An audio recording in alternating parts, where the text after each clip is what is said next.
Sion Che must have been a college student so obsessed with comics and novels that she didn't bother cleaning her house and always ordered takeout, just waiting for the author's new volume to come out. The only problem was that this time the author gave the volume a ridiculous ending, causing our friend Sion Che to unleash angry words to argue with the author. The absurd ending made Sion Che waste her entire youth just reading the novel. Suddenly her phone displayed a text message. "If you're so good, you write the rest." From that moment on, Sion Che's life transmigrated into a noble character with a bad ending in the novel she had read. The sun had reached its peak. Outside, a servant brought in wash water for Sion Che, who thought she was dreaming. But when she looked in the mirror, she realized she had transmigrated into the novel she had cursed the author about just the day before. Seeing her slap her own face, the servant said, "Young lady should wash her face, not slap it. I wonder if she's possessed by a ghost." Curious, Sion Che asked and found out that she was the youngest daughter, born last in the Chocolan, a noble family in Hion. The only precious daughter in the house was Sion Che. However, it was also breakfast time, so Sion Che was quickly grabbed by the servant, who dressed her and said that if she didn't go to the main hall, her father would be angry. Seeing the scenery everywhere, Sion Che now finally experienced the saying, "I opened my eyes and found myself in a novel." In the house, she was the youngest. Above Sion Che were her parents and 3 older brothers. The only problem was that none of the older brothers had wives yet. Sion Che wasn't used to the way of addressing people here, so sometimes people were a bit confused and thought she wasn't fully awake. The older brothers immediately showed a gallant demeanor, except the oldest brother had some vegetables stuck in his teeth, making him look a bit unsophisticated. The second brother thought she was sick and tried to take her pulse. The servant said that the young lady had been drunk yesterday, so she looked tired and listless now. The third brother suspected that Sion Che wasn't his younger sister, because she was using honorifics in this house. Originally, the body she inhabited was a villainous supporting female character who met a tragic death. Now, addressing them politely made the third brother uncomfortable. However, the good thing about transmigrating into a rich family was that the food was very plentiful and high quality, much better than the instant noodles she ate every day in her boarding house, causing Sion Che to finish the whole tray of food at once, as if she had been starving. This made everyone even more curious and surprised. A picky daughter, who had never finished her food before, had now cleaned her plate. Sion Che said that these things were made with the hard work of each person, so they should be respected, making her father realize that his daughter had finally grown up, knew how to care for the people, and could be married off. Speaking of marriage, this house had 3 older brothers, but none of them had wives. However, the 3 brothers advised Sion Che to go to the Drunken Festival in the area to find a husband, in case she could find a good-looking one. Hearing this, her father suddenly stood up and took out a large string of money to give to Sion Che. "You are the representative of the Moon Yang branch. If you don't spend all this money, you'll be disrespecting your father." When it came to spending money, no one could beat her. Her father had scratched her right where she itched. Transmigrated into a book, someone else took care of her clothes and makeup, and she could freely choose and wear jewelry, making her look truly dazzling. This kind of supporting character life isn't worth the trouble of fighting with the female lead.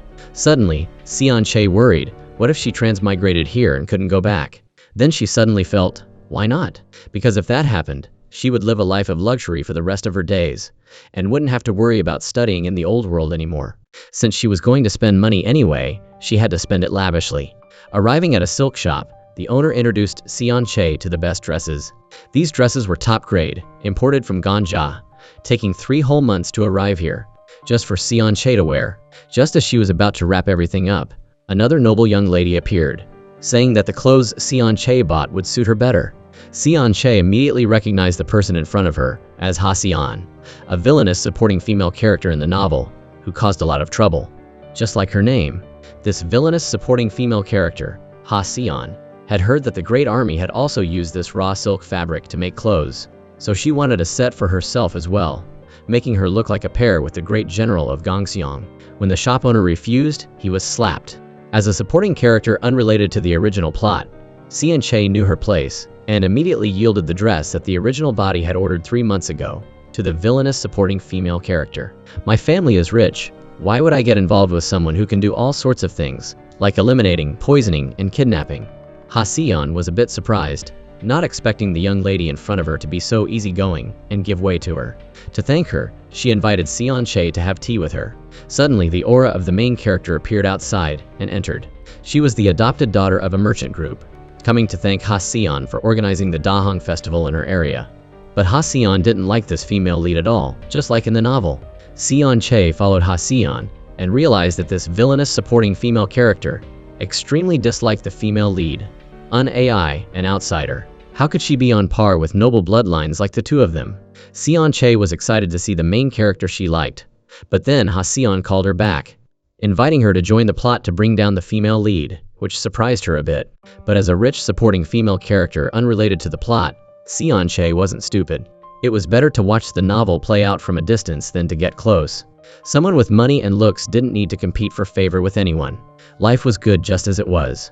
Through Seon Chae's binoculars, she understood why AI was loved by everyone. She was lucky enough to be adopted by a merchant as a child, grew up to be kind to everyone, and had continuous lucky encounters. On the night of the festival, she would also meet the great general of Gongshang. These were indeed interesting developments to watch. Just as she finished speaking, the great Genera, Li Ban, also appeared coldly on his black horse. Everyone said he was a monster with the nickname, the Royal Hunter. Even finding a strand of hair in his food would cause the entire cooking team to have their heads shaved. Anyone caught gossiping on the day of the heavenly sacrifice would have all their teeth pulled out. While the commoners were chatting, a handsome young master, the male lead's best friend Sugam, took a cake and gave it to a child on the street, telling him not to just listen to what people were saying, but to use his eyes to see the truth. He was a perfect second male lead, the only friend of the cold male lead. According to Seon Chae's observations, the dramatic scene was coming when the female lead attracted the attention of both the second and main male lead. Except for the villainous female lead Hion, who always had bad luck when trying to accidentally run into the two handsome characters in the novel. Seon Chae was secretly delighted to have transmigrated into the book to watch this three-way jealousy situation, which was truly amazing. At times like this, she just needed some more popcorn to eat. Just as she said that, a rain of popcorn appeared from behind her. Truly, heaven favored the ignorant.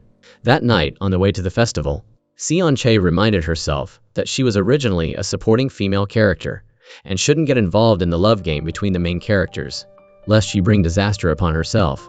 She would just enjoy the atmosphere of this festival.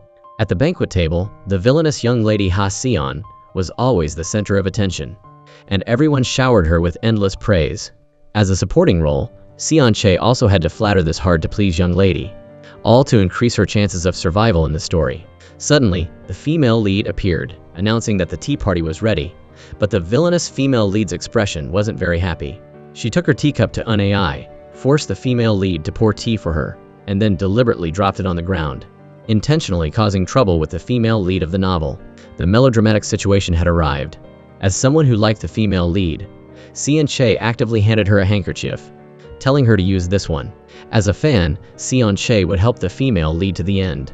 But this action unintentionally drew the attention of the villainous female lead and everyone else.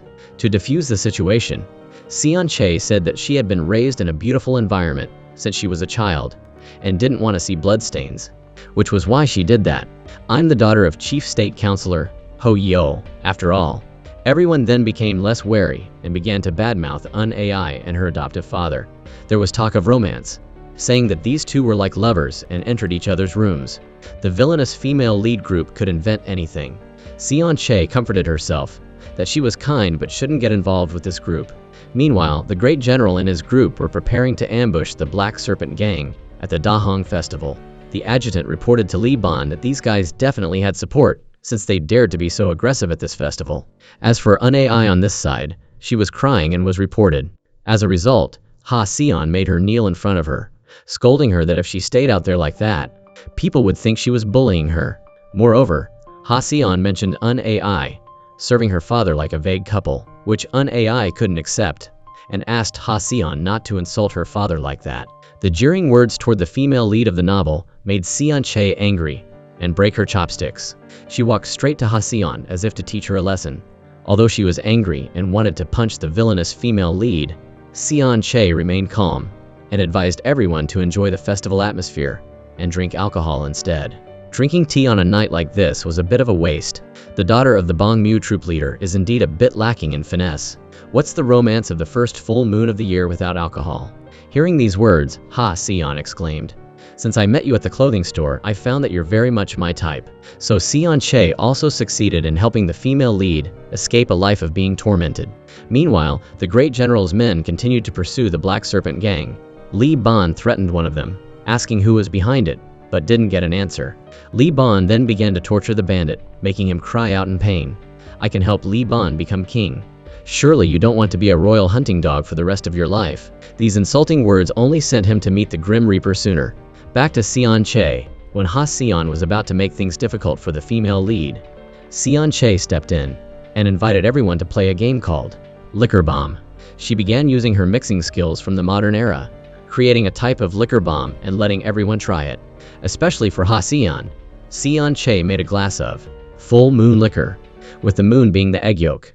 Just with this dish, she would never forget the taste after just one try. Just for tonight, Sion Che would let everyone know what the festival of modern-day drunks was all about.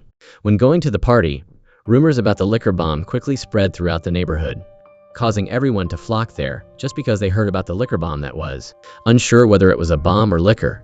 Indeed, today, Sion Che made everyone drink until they were wasted, including herself. Seeing her talent being noticed by everyone, Sion Che couldn't help but unleash her ultimate skill. She used a type of Japanese sake mixed with Korean ikangju liquor, and mixed them together. Now it's time to party, ladies. She didn't know that she had been noticed by the second male lead of the novel. In his eyes now, this girl was truly interesting. But after that drunken night, Sion Che woke up and realized she had been lying in the male lead of the novel's bed. Li Ban even said that she had tormented him to her heart's content last night, and now had forgotten everything. Oh no, suddenly she had become the female lead of a romance novel. On the night before, just after getting drunk, Sion Che ran to the riverside to watch the cherry blossoms, imagining the female lead being caught by the prince when she was about to fall into the river. Unexpectedly, she herself almost fell, but was pulled back by Prince Li Ban, with his ice-cold eyes and attractive appearance. Oh my god, I know what love is. Sion Che was overjoyed and unafraid of the sword, since the handsome male lead in the novel she admired was right in front of her. Initially, Prince Li Ban challenged that if she moved, she would lose a few fingers. However, Sion Che was drunk and didn't show any respect to him, saying she wasn't afraid, to test if the male lead in the novel she read was real or not. Sion Che directly kissed the cold male lead's lips, catching him off guard. Try cutting my lips with your sword and see. But Li Ban was just annoyed, because it was the first time he had lost the initiative to someone. Sion Che said that she knew all the secrets about the prince, including the reason why he chose to be alone. But it wasn't the prince's fault. Sion Che took his hand and said, I can read the prince's thoughts. You always feel hurt just because you're lonely. But if you fall in love with a woman, that person will definitely be the happiest person in the world. And because of that incident last night, Sion Che had now become the official replacement for the female lead in Prince Li Ban's life. Seeing the prince's full, six-pack body, Sion Che was a little embarrassed to cover her face. But it wasn't significant. How could she ignore such sculpted beauty? Although she liked it a lot, she couldn't deviate from the novel. Life is long, and there's plenty of money. After getting dressed, Prince Li Ban stroked her head like a small dog. Stay here until I return. Sion Che still couldn't believe that she had just had a one-night stand with someone.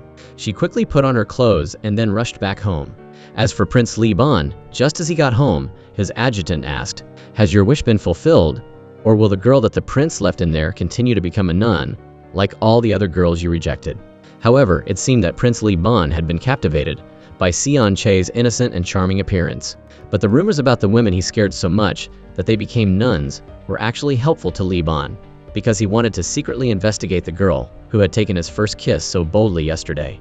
As for Sion Che, to escape the palace, she secretly ran out the back, successfully running to the market and escaping the prince's mansion. She was still wondering what happened with the female lead of the novel yesterday. Reaching the merchant troupe, An AI appeared right in front of the gate, worried about how she had disappeared without a word after the party yesterday, which had made her very worried. An AI said she had brewed a type of tea that was very good for hangovers, and invited Sion Che inside to try it.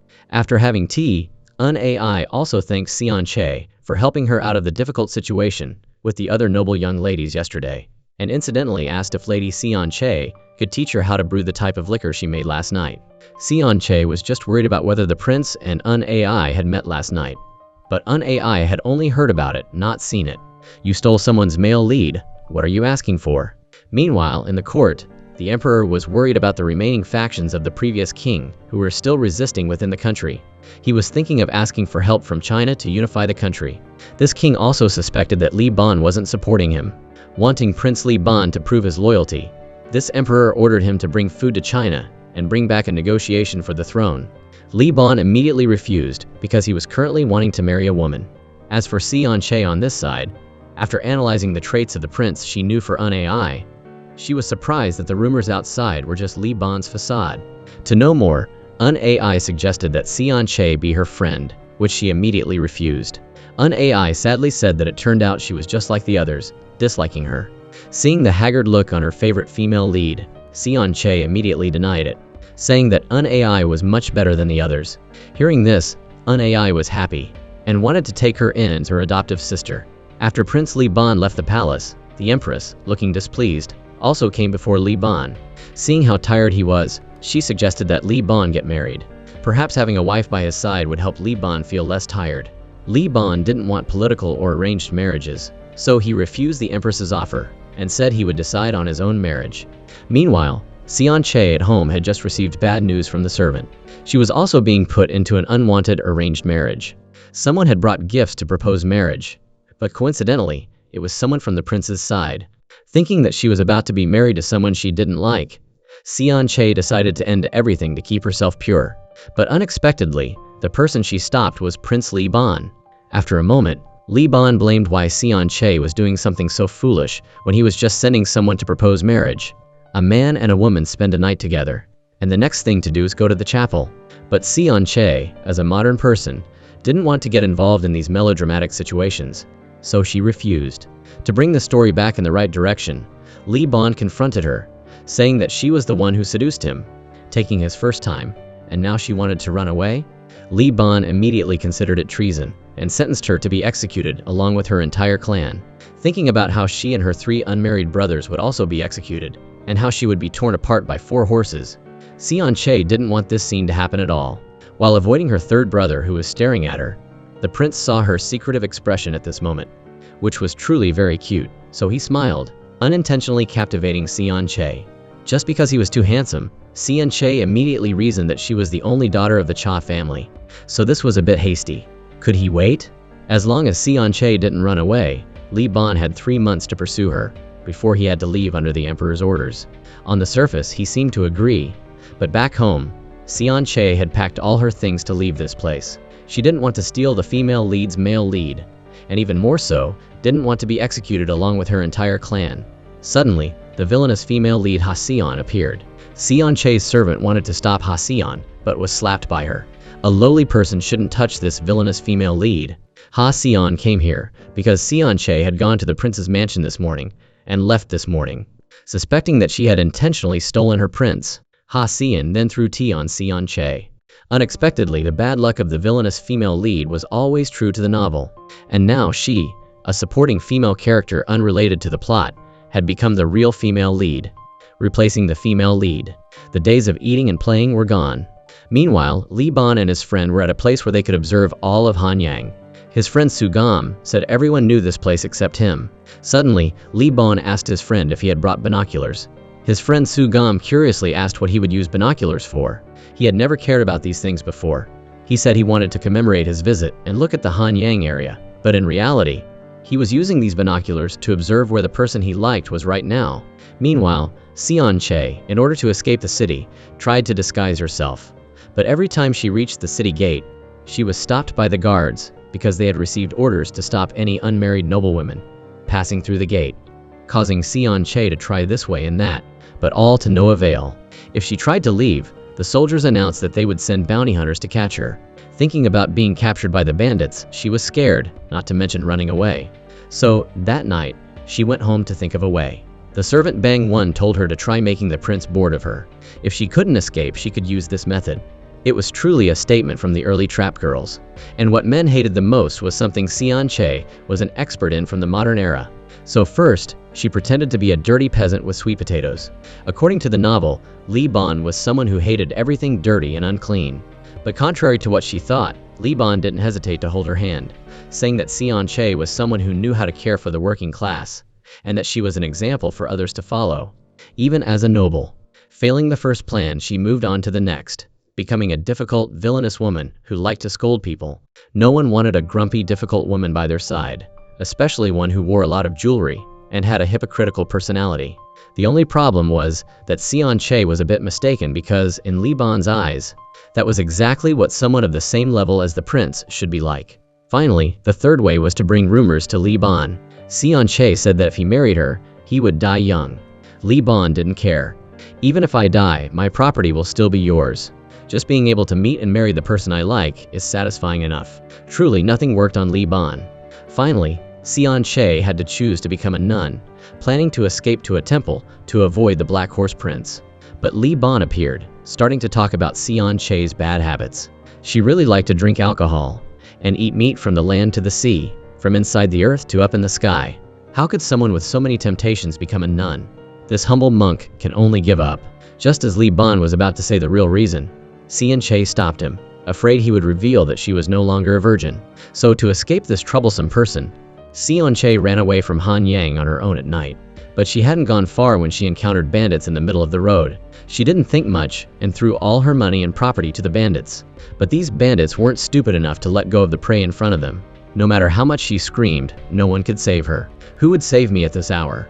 With someone who had luck on par with the female lead of a romance novel, the second male lead, Sugam, appeared like a ninja to rescue Siong Che.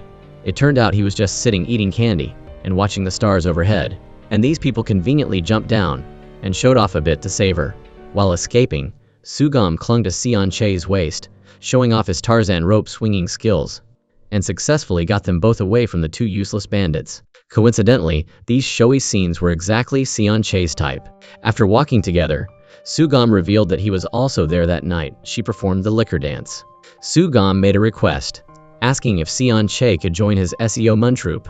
The troupe was for researching the stars and discussing everything about life and fate. Sugam wanted Siong Che to come there to create an atmosphere for his troupe.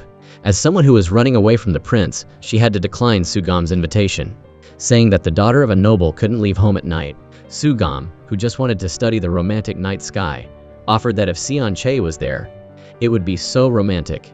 Suddenly, Li Ban came out of nowhere, interrupting the conversation between the two, making Siong Che scared and hide behind Sugam. Li Ban had heard the whole story, so he bluntly declared in front of the two, "Perhaps I should make a law prohibiting unmarried men and women from being out at night." Simply put, Prince Li Ban was jealous. The little mouse that he liked had run away and was even flirting with someone else. It was truly unforgivable. The situation was even more awkward because Siong Che's three wifeless brothers were also here. Li Ban didn't hesitate to call the three of them brother-in-laws, making the three brothers a little suspicious of their ears.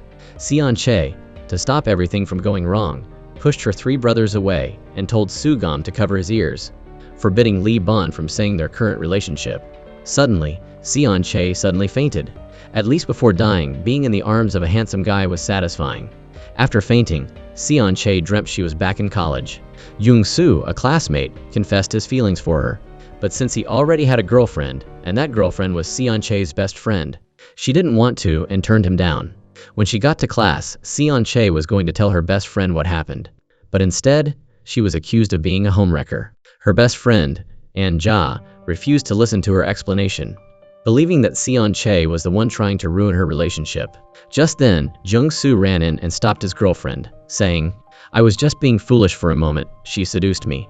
Because of that, Siong Che was labeled a homewrecker throughout college and lost her only close friend. She hated life and stopped trusting anyone. After that, Siong Che chose to stay home all the time, becoming useless and only burying herself in painting. When she woke up, Siong Che saw her three unmarried older brothers and the maid, Bang One, worrying about her. She had just woken up and started coughing, which made them a little worried.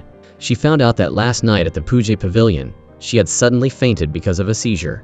None of her brothers said anything, because they were afraid their dad wouldn't let Siong Che leave the house ever again. Plus, the Grand Prince was here last night and called for the royal physician, which made everyone curious about why the Grand Prince was holding Siong Che, and so worried. Everyone then remembered Li Ban's word, "end." They wondered what kind of "end" he meant. Or did he say that word because he knew she was about to pass out? The group was surprised, thinking that Li Ban might be a fortune teller. This made Siong Che and the maid panic, worried that the secret about her being proposed to would be revealed.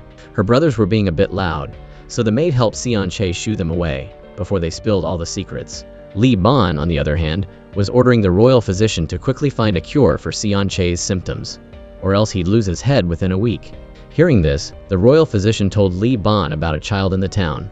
So, he immediately appeared with his servant at the doctor's house, knocking for a while but no one answered. Just as Li Ban was about to kick the door down, a rather young boy appeared before him, rude and disrespectful to Li Ban. The boy could tell at a glance that Li Ban needed a rare herb. However, herbs don't care about social class, so if Li Ban wanted to buy the herb, he could only listen to the boy's demands. To get a type of grass called fox pearl, the boy made Li Ban go to the top of Guang Mountain, where there was a temple. The boy had left the herb basket inside. However, there were also dangers here, as the mountain was steep, and there were reports of tigers in the area, according to the boy.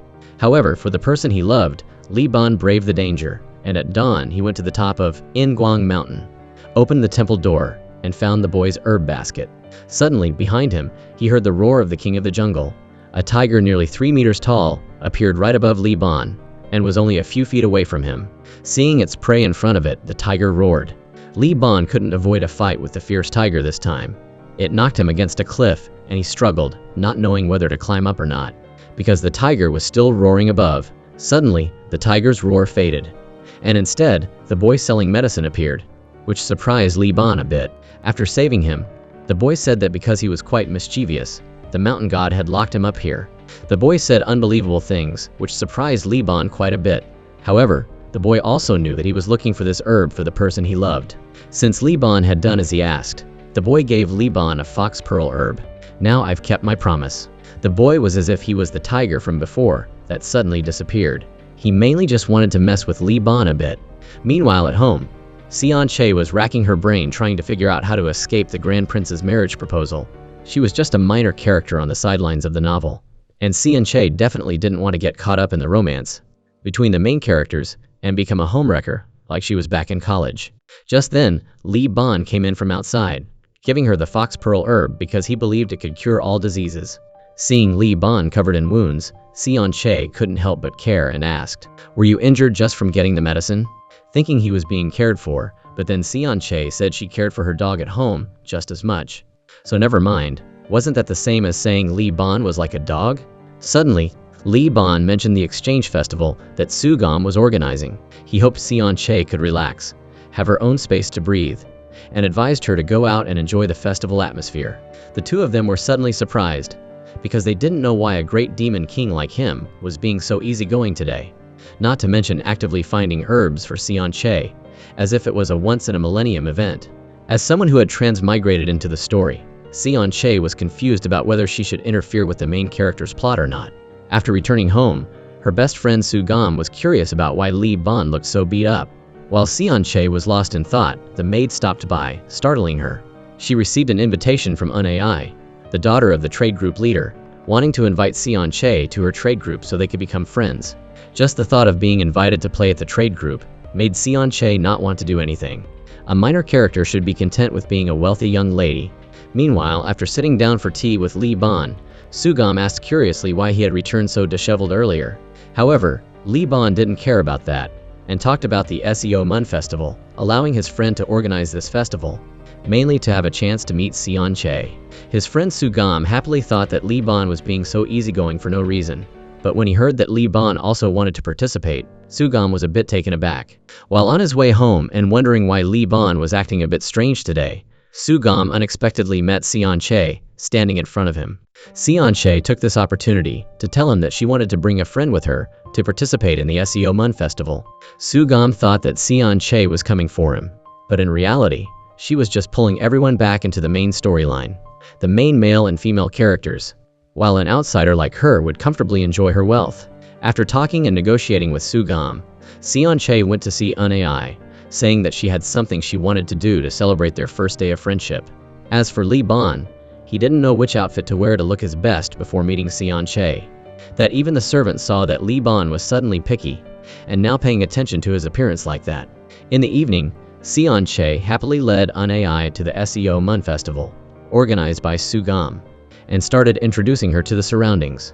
Unai felt very grateful that Siong Yan was so open-minded, and accepted her as a friend like this. So, the plan to bring the female lead here to meet the male lead of the romance novel was one step closer to success.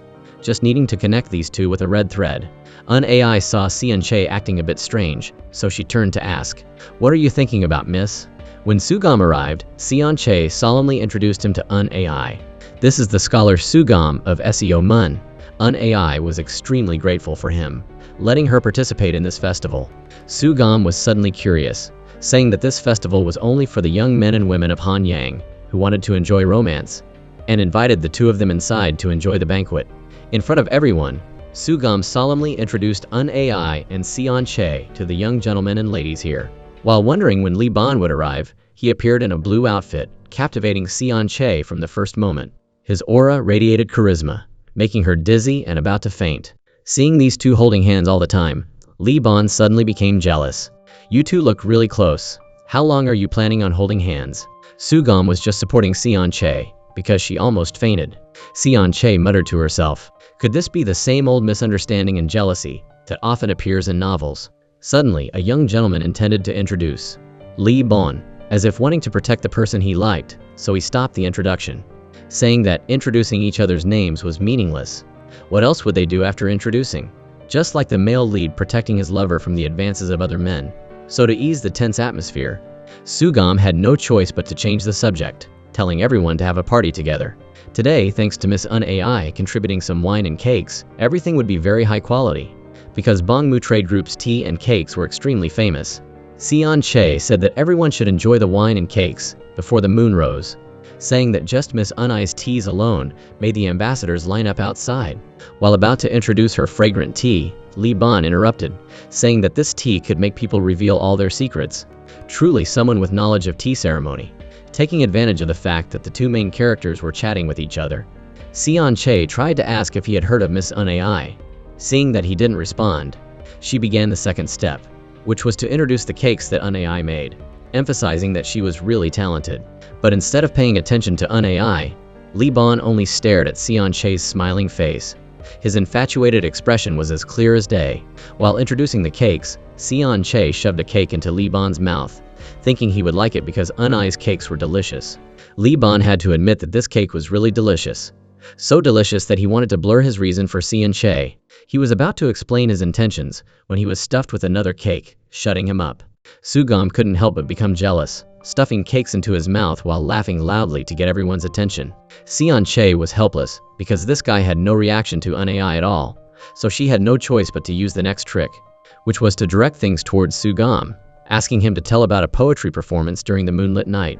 If AI could find 3 pieces of paper and complete the poem, she would receive a reward, which was a gold ring.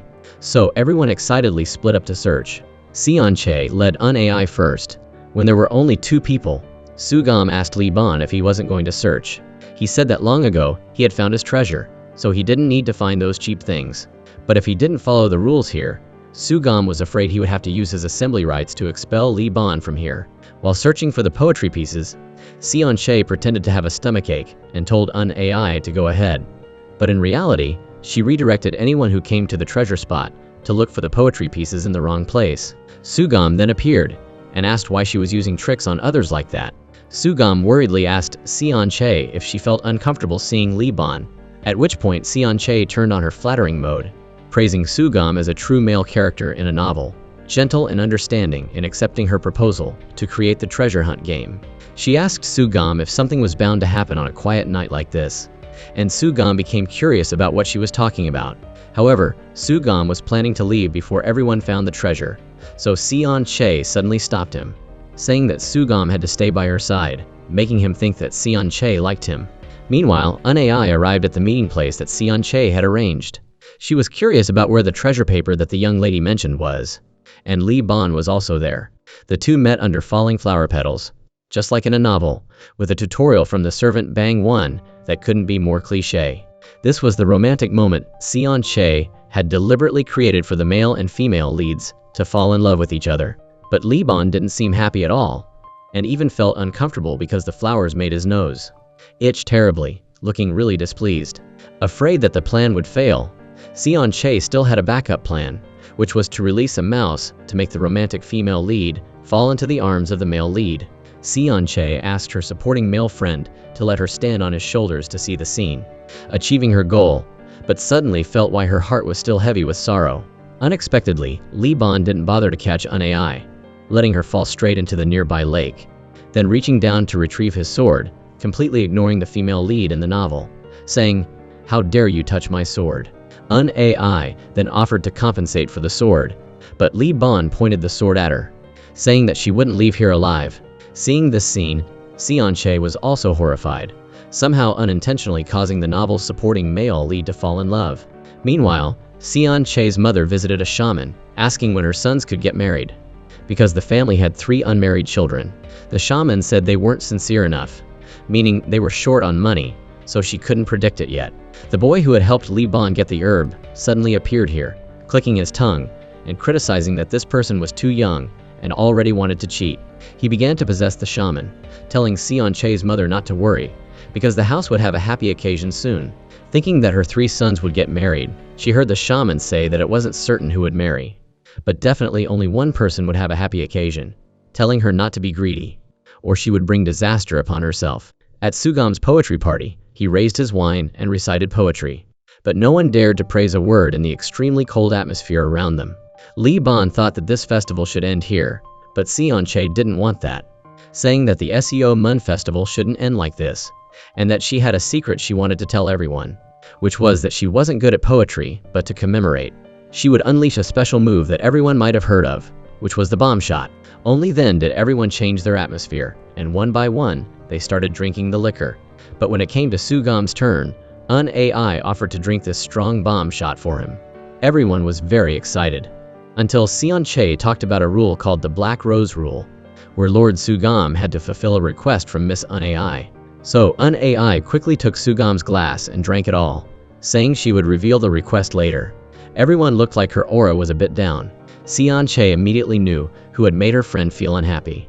However, the party continued, and suddenly a spark fell into the wine, causing everything to start burning. Lee Bon quickly ran to Siong to save her. Now this bomb shot is really like a real bomb. The 2 best friends did their best to get the 2 girls out. Lee Bon didn't forget to put a coat on Siong and carry her like a romantic female lead in a novel, crossing the sea of fire just to save the person he liked. After successfully pulling her outside, now even the scenery supported Siong and Lee Bon, as if the 2 of them were the opening for a love affair of the main characters. Back 2 hours before the fire, Siong brought everyone a game called Jenga, where each person pulls out a block and the person next to them has to fulfill that request. It was Ai's turn first, and she asked if the person you love turned into a worm, would you love or kill the worm?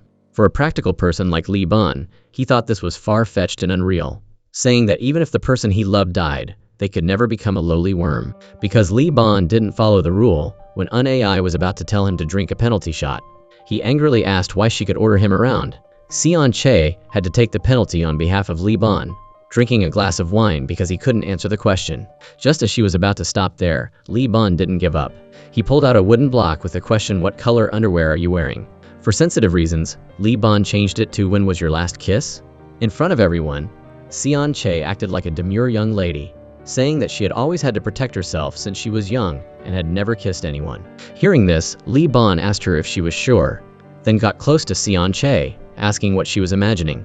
At this time, at Siong's house, her 3 older brothers excitedly ran out to report to their mother that someone had come to propose marriage, which was someone from Grand Prince Lee Bon. Now she knew who the happy occasion in the house would belong to. Meanwhile, at the party, the wine bottles began to spill out, and Ai suddenly had an allergic reaction from drinking peach wine, making Siong flustered and accidentally dropping a spark, causing everything to quickly catch fire. This led to the scene just now, when Lee Bon carried her away from the fire while watching fireworks, saying, "I'm crazy about you, Siong." However, after returning home, in response to the marriage proposal, Siong's father disagreed with Lee Bon's proposal, the simple reason being that his daughter had not yet reached the age of adulthood, so he didn't want to marry her off. When Lee Bon asked if this was the marriage that Siong wanted, she was determined to listen to her father.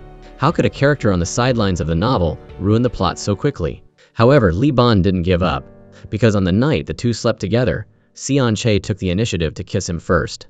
To this point, to protect his daughter, the father told Lee Bon that he would only marry his daughter to the most ordinary family, mainly because she was his precious daughter. Although she rejected Lee Bon like that, Siong still turned back to look at him, as if she regretted it very much. The 3 older brothers were about to go inside when Lee Bon called them back, asking for forgiveness before he even hit them. It wasn't that these 3 brothers didn't want to marry their sister off, but they really couldn't do anything. Lee Bon blamed it on the 3 older brothers for not marrying anyone yet, only knowing how to stay at home like bookworms, which affected Seon Che's marriage. But how could a lifetime of these 3 people be decided in just 2 months? As for Seon Che, because of rejecting the marriage to Lee Bon, her mother told the maid to bring a knife, making Seon Che think her mother was preparing to punish her, thinking she would have her head shaved. But she also loved her daughter, and decided not to cut her hair anymore. She thought Lee Bon was pretty good, so she immediately suggested accepting him as a son-in-law of this family. Just having the ability and huge wealth made her feel that he was a trustworthy person to entrust her daughter to, not to mention being an infatuated person.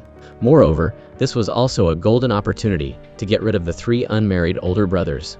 All at once, killing 4 birds with 1 stone was real. As for Lee Bon, after returning home, he picked up a ring that he had been given long ago. At that time, Lee Bon was just the son of a small official in the court. His ambitious mother gave him a sword, wanting her son to become a powerful person in the future. But after his mother was killed by his uncle, Lee Bon crawled up and begged his father, making his uncle give the sword to Lee Bon, asking if he could wield the sword for him. At that time, to protect his father, he took the sword from his mother and began to practice day after day, becoming a cold and ruthless warrior, not showing mercy to anyone who was allowed to exist. Before his father passed away, he felt that he was too weak, because he had not been able to protect his wife and children. Finally, he left Lee Bon alone in this world, lonely and cold. But after meeting Seon Che, she told him that she knew the secrets he was trying to hide, and that the mistakes at that time were not Lee Bon's fault, and he did nothing wrong. It was because of this that he was so infatuated with Seon Che. As for the evil supporting female character Ha Seon, she was praying to the Queen Dowager, not knowing how, but she had to get Lee Bon. She ran to the side of the Queen Dowager and flattered her, saying that the person who resembled His Highness the most was always the young lady, and that she relied on the Queen Dowager more than her own mother. Seeing this child's flattery, the Queen Dowager was pleased, so she tried to think of a way to help this child. As for Seon Che, she didn't know how to get rid of the stain on her hand. Her 3 older brothers came from nowhere, offering their condolences with the reason being that they were worried about their younger sister. They said they would help their sister stop this marriage, but in reality, the 3 brothers were more scared than anything else, even striking a pose to reassure their sister, but they couldn't reassure her at all. Suddenly, Seon Che remembered an AI, trying to ask her for help, but on the way, she bumped into a foreigner who needed help. This person was so weak that he could only utter 1 or 2 simple words. Seon Che hurriedly called everyone to rescue him, but no one listened, so she had to use CPR. But just as she was about to put her mouth on him, the man said that he was hungry, not dying. So she took this man to eat, and the man admitted that Korean soup was really delicious. After asking around, she found out that this man had been shipwrecked and drifted here. Using her simple English knowledge, Seon Che asked, and found out that this man's name was Mark. And then she started speaking Korean, because her English wasn't very good. However, because she needed to change this person's clothes, she also went to the clothing store that the original owner of this body often went to. The shop owner thought she was here to order a wedding dress. The shop owner kept talking about marriage, while Seon Che wasn't here for that at all. She led the Westerner in, making the shop owner a little scared, because he was a person who was afraid of foreigners with beards. Mark also thanked Seon Che for helping him get new clothes to change out of, escaping the fate of being homeless. After finishing, Seon Che went to An I's trade group, but she wasn't here right now. Only the owner of the Bong Mu trade group. He was very grateful to hear that a noble like Seon Che was concerned about his daughter. He looked at her, praising Seon Che non-stop, saying that she was as pure as if she had never known any worries in her entire life. He only hoped that his daughter would be taken care of by Seon Che. After Seon Che returned home and tried the medicine that Lee Bon brought, she suddenly received a call from outside by Sugam. He suddenly appeared, startling Seon Che and her maid, making them jump in fright. Sugam expressed that this was the only way he could come here to meet Seon Che. She suddenly thought of the plot in the novel, where the supporting male also had feelings for the girl that the male lead liked. Although he really liked her, Seon Che didn't want to get involved in a love triangle. While Sugam was expressing himself, the two of them said at the same time. One said that she couldn't like him, but the person that Sugam liked was Miss Unai, not her. Hearing that the supporting male lead didn't like her, Seon Che could just stay on the mountain and never come down again. It turned out that on the night before, Sugam had fallen in love with Ai from the moment she drank a glass of wine for him. So his purpose in coming here was to have Seon-chae be a matchmaker for him with the person he liked, because the two of them were quite close. And Lee Bon was going to worship his parents, talking about his upcoming wedding, when he was assassinated by 2 assassins. The only problem was that these two couldn't do anything, only knowing how to run away with their tails between their legs, to lure Lee Bon to the forest to ambush him. However, no one could do anything to Lee Bon. Because of this, he also reported back to the Emperor that the Black Serpent Gang had become active again, and was more audacious and powerful than before. The Emperor saw that the look in Lee Bon's eyes was gradually weakening, as if he had something to protect. Seon-chae was constantly being bothered by the Western guy, wanting her to take him on a tour of the neighborhood. Seon-chae politely refused, and asked for permission to do it another time. But Seon-chae was the only friend that Mark knew here. He begged her for a long time before she agreed to take him with her. After returning, the Western guy wanted to hug her as a thank you and goodbye. However, only after Seon-chae left did this guy appear, and go to the house of the evil supporting female character, Ha Seon. As for Seon-chae, on the way back, her face suddenly turned pale, as if she had caught some disease. After walking a bit further, Seon-chae immediately fell and fainted in the middle of the road. As for Lee Bon, on the way back, he kept thinking about being considered weak just because he wanted to protect something. Suddenly, Lee Bon passed by Seon-chae's house and received the news that the person he loved had been kidnapped. So Lee Bon immediately went to the palace, threatening the guards that if they didn't leave, they would all be beheaded. To be able to see Seon-chae, Lee Bon even agreed to sacrifice the sword that he loved the most. But these soldiers didn't dare to disobey the king's decree, even when Lee Bon threatened them. As for Seon-chae, she always felt cold and began to hallucinate around her with terrifying arms. In reality, she had been poisoned with a mild hallucinogen, not knowing where things had gone wrong, causing herself to suffer the cold and die alone without anyone knowing. But at this moment, a familiar figure stepped forward, hugging her in his arms and worrying. Even when she was lying in the arms of a handsome man, Seon-chae still wanted to live on. She asked Lee Bon why he would go to this extent just for her. Lee Bon didn't know the reason either, only thinking that maybe this was love. So, for several days in the prison, Lee Bon always took care of Seon-chae and promised that he would get her out of here soon. No matter how difficult it was, he would take care of Seon-chae very carefully. The Queen Dowager also came to see the Emperor, wanting to arrange the wedding, so she came here. Ai's father also heard this information and told his daughter that he also wanted to recommend her to participate in the selection, because the two of them were already nobles. Then came the day of selecting concubines for General of Gongseong. All the noble ladies in the area brought gifts to propose. On one side, the mountain god in the body of the shaman was wondering who had benefited from her jagged red burning grass last time. As for Seon-chae, as soon as she went outside the door, she was hit in the face with a notice of recruitment for Lee Bon's marriage. So, taking advantage of the fact that everyone had been knocked unconscious by the mountain god, Seon-chae quickly fled from the prison. She had decided that she would put all of the feelings of the original Seon-chae into this man. After deciding that Lee Bon would be the man of her life, Seon-chae ran with all her might to the registration place to sign up for the selection list. For her, there were only 30 minutes left. Remembering how Lee Bon had unhesitatingly crawled into the place where she was sick to take care of her, Seon-chae was determined to register for the selection event no matter what. Using all her knowledge of taking shortcuts from stories, Seon-chae had to make sure she got on the cart that was transporting goods to the main street in order to register before the gates closed. Seon-chae rushed to the people who were jumping, successfully flying into the cart carrying goods to the main street. Meanwhile, at the registration place for the person who would become Gongseong's wife, the manager didn't expect so many people to register. His friend who was writing the registration papers didn't think it was strange. Someone who is handsome and talented, everyone is bound to fall for him. As the time neared the deadline, Seon-chae also jumped off the cart and ran as fast as her legs could carry her to the registration place. But it was already time to close the gates. In the evening, returning to the place where she had been held before, she didn't see Lee Bon anywhere, and she felt a little disappointed. Suddenly, a tall figure came in from outside. Lee Bon, not knowing where he had hunted down a wild boar, told Seon-chae, "That's a good girl, even knows to run home before dinner." She worriedly ran up and hugged Lee Bon. "I thought I wouldn't be able to see you again." After showering, Lee Bon cooked Seon-chae some awful stew. "I even thought you had abandoned me and left this morning." Seon-chae said that she didn't run away, but went to register for the bride selection event for Gongseong, making Lee Bon disgusted. and throwing that selection notice into the fire. I'm not weak enough to do something I don't want to do. Of course, Siong Che knew that, but the reason she gave Lee Ban the notice was that she had successfully registered for the bride selection event.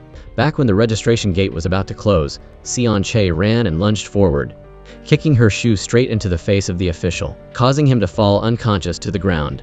Siong Che took the opportunity to rush inside, rubbing herself on the ground for several meters, just to be able to register herself for the selection. The official, whose face was bruised from the kick, said, "Consider today me being generous and making an exception for you." But because she didn't have paper and ink, Siong Che only had the option of tearing her skirt, writing her name on the cloth, and submitting it to the person in charge. She introduced herself as the 17th generation descendant of the Cha family in Hanyang, the daughter of the chief state councilor Ho Yale. The officials inside were immediately surprised because they didn't think she was the daughter of someone with such a high position. After hearing Siong Che's story, Lee Ban was stunned and asked, "You always refused before, but now you're so proactive?" Lee Ban isn't used to it, but hearing it makes him happy. Siong Che said, "Back then, I was afraid that I would interfere with the path of the main character. Afraid that I would be considered a third wheel, just like back in the real world. Not to mention, she said that she wasn't as kind or pure as Lee Ban thought." Lee Ban then said, "You're more proud and untamed than kind." Lee Ban had known Siong Che's special personality for a long time and was extremely fascinated. As for Siong Che mentioning the main character, Lee Ban also vaguely realized that there must be a reason why she used to call him the male lead. But for Lee Ban, the female lead of his life was only Siong Che. However, in this selection event, Lee Ban was sure that the Great Dowager would make things difficult for Siong Che. There must be something behind the royal family suddenly standing up to preside over this marriage. Siong Che encouraged Lee Ban, "No matter how difficult it is, I will do it. Because by being chosen by the royal family, she can be righteously next to someone who is handsome and rich, like Lee Ban." Seeing Siong Che like this, Lee Ban suddenly became interested, intending to get down to business with Siong Che tonight, making her scream in fear. "I don't want to spend the second night here. Why do you want to speed things up so much?" While screaming in fear, she wanted to run away, but after running for a short time, Siong Che limped. Lee Ban thought she was trying to attract his attention this way, asking if she wanted to be carried on his back. Her mouth said she didn't want to, but when there was a noise that frightened her, she jumped into Lee Ban's arms. Oh dear, she went straight into the lion's mouth. As it was, a black horse suddenly came out of nowhere, making Lee Ban become the Black Horse Prince. Siong Che criticized Lee Ban for really knowing how to take advantage of the situation. No different from being cunning. Her mouth said that, but her arms were wrapped tightly around Lee Ban. Now she didn't know who was really cunning. Lee Ban said that he wasn't suitable for the word cunning at all because he practiced openness rather than cunning. After returning home, Lee Ban asked the physician to check Siong Che's pulse to see what illness she had. During the time in the prison, the physician saw that her pulse was still normal, but he also asked Siong Che if she had been in contact with anything recently. She then remembered that, first, she had gone to meet Lee Ban's best friend, then she had gone to meet young lady, An Ai, and then she had met a Westerner at the market. Meanwhile, at Siong Che's house, her mother and the servant were praying for her, while her father and her 3 older brothers were nagging.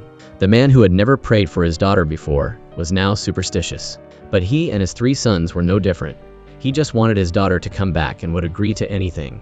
The 3 older brothers, one wanted to treat Siong Che as an older sister. The other missed his younger sister too much. Suddenly there was a sound of kicking at the door, startling everyone. Siong Che was also carried by Lee Ban all the way back here. Her parents ran out and saw that their daughter was still safe and sound, which made them feel somewhat at ease. However, everyone was also curious why Gong Song was here. Her father even suspected that he was the one who had kidnapped his daughter and forced Siong Che to do something. So he didn't like Gong Song very much. When Siong Che's mother invited Lee Ban to stay, he asked for permission to leave first because he had something to do. Siong Che also wondered why he wasn't staying. He then said, "If I stay, something dangerous will happen tonight." The older brothers were also interested, not knowing what dangerous thing Lee Ban was talking about. After saying that, Lee Ban placed the medicine he had prescribed in Siong Che's hand. Only she knew what dangerous thing he was talking about. The next day, because she hadn't told him about being selected, Lee Ban went to see Great Dowager, hoping she could stop the selection because he had found the one he wanted to spend his life with. The Great Dowager said, "Marriage must be based on the family background of the royal family. Not to mention you can also take Siong Che as a concubine." She said that mainly so that Ha Sion could be the main wife. But Lee Ban didn't come here to plead, but to warn her. No matter what she ordered or did, he wouldn't listen. The woman of Li Ban's could only be chosen by him. The great dowager also didn't know how to control Li Ban anymore. As soon as he got to the door, Hion praised and complimented him, making Li Ban disgusted. He asked, "You came here early in the morning to meet the great dowager. It seems like you two are close?" Just looking at it, you could tell there was a problem. After leaving, Li Ban instructed his guard to pay attention to a person. That was to investigate a Westerner. And there was also one more person to follow closely. That was likely to be Hion. As for Siong Yan, in order to pursue the person she liked, she spoke to her father to allow her to participate in the bride selection for Gongshang. He didn't agree. His wife then reminded, "Didn't someone say last night that he would do everything his daughter wanted? Now, he was changing his mind like this?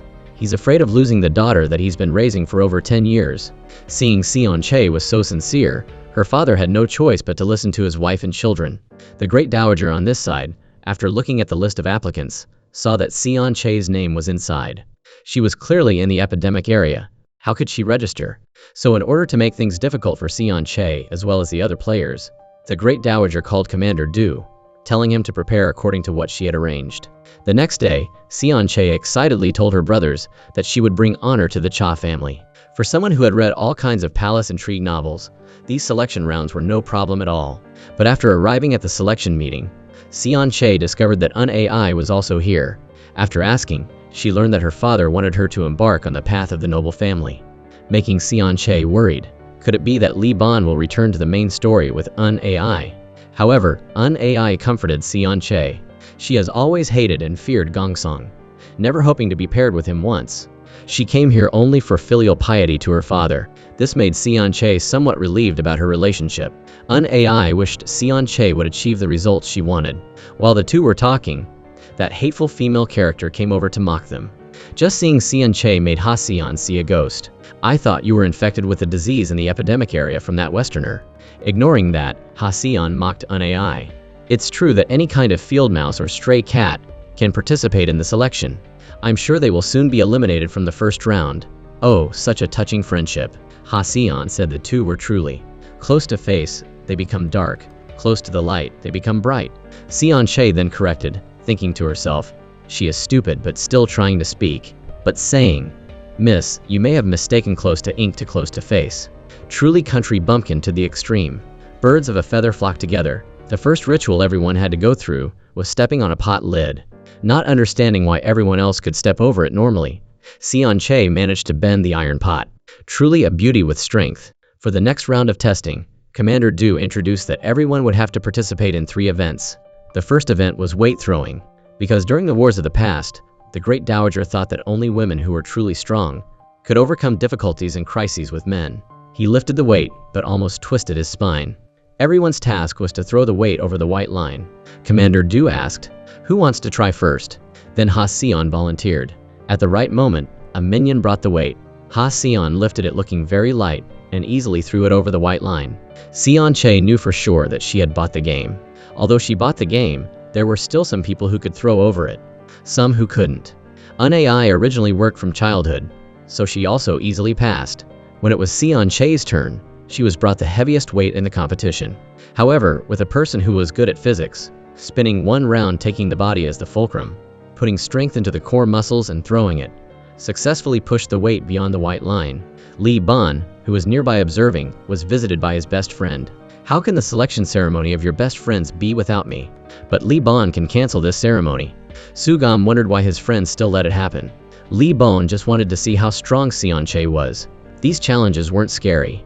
Also, Li Ban wanted to find out the reason for this selection to happen.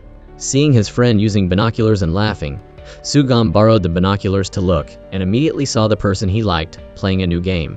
The second game everyone had to pass was archery. As long as you didn't miss the outside, you could reach the target.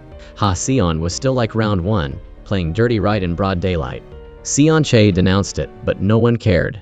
Hion passed the second round. Although she was a little frustrated, when it was Siong Yan's turn, the sky suddenly had a wind, making the great dowager feel, "Heaven is also blessing me to eliminate this girl." Unexpectedly, the mountain god also visited. Truly a fraud still dare to talk about destiny. So he also buffed Siong Yan a little bit of power. She was imagining herself to be a descendant of Ju Mong. Koreans must know how to shoot arrows. After saying that, she released the string. One arrow pierced 2 hearts, making everyone quite surprised. Lee Bon, after getting the information from the guard, went to the place where the Westerner often went. Watching what he was planning in this place, at the clothing store that Seon Che often visited, he started to change his clothes, revealing a mysterious tattoo. However, because he couldn't see it clearly, Lee Bon didn't know which gang the tattoo was from to investigate him. He closed the door and went to the place he chose, discovering some kind of drug that smelled quite pungent. Coming to the final preliminary round, Ha Seon, as usual, still cheated with a tray of food that had glue tape on it. On the way, she was very comfortable, while the others were a bit difficult. As for Seon Che, remembering herself carrying boxes of stuff going up 10 stairs, these steps weren't difficult at all for her. Ha Seon still kept playing dirty. She pushed someone down and then kept going, then planned to push Seon Che down. But she was a person with superior skills. These things couldn't make things difficult for her. The two kept going to the finish line. The result was a draw, making Ha Seon a bit annoyed. She already cheated, but she couldn't win. After the competition, AI was very grateful to Seon Che, because she was the motivation for AI to be determined to pass the 3 preliminary rounds. She also encouraged Seon Che to overcome this competition together. Seon Che said that it was impossible, because it seemed like someone had cheated in the competition. When the two were busy chatting, her friend Sugam visited, wondering why AI was participating in the selection event for Gongshang. There was no way that she would like Lee Bon. He didn't want to believe that the person he liked someone else. After Seon Che returned, seeing Lee Bon didn't make her feel surprised anymore. She talked about having to grit her teeth and endure to overcome all the challenges, to the point that her legs were still shaking. Seon Che tried to ask subtly about AI, to see if the storyline would return. Lee Bon didn't want to care about anyone other than his Seon Che. No matter what happened, Lee Bon wanted her to win. Of course, Seon Che wanted that as well. Lee Bon instructed her to do whatever she wanted to win, just don't get hurt, making the servant next to him get goosebumps all over his body. But when Lee Bon just got home, he encountered something that looked quite serious. Coming to the next assessment, those who passed the preliminary round last time would be given 10 taels of silver. The Great Dowager gave everyone 2 days, making this amount of money bigger. Seon Che didn't know that her crossing into the book was constantly being modified by the author, turning her into the true female lead in the new edition. Back to the present. It turned out that Sugam misunderstood that AI wanted to become Lee Bon's concubine. He got drunk and came to blame Lee Bon why he didn't stop the selection event. It's true that with a little bit of alcohol, he loses all control. Lee Bon's guard ran to report that they had caught the person who had harmed Miss Seon Che. Even after being tortured, he still refused to reveal why he harmed Seon Che.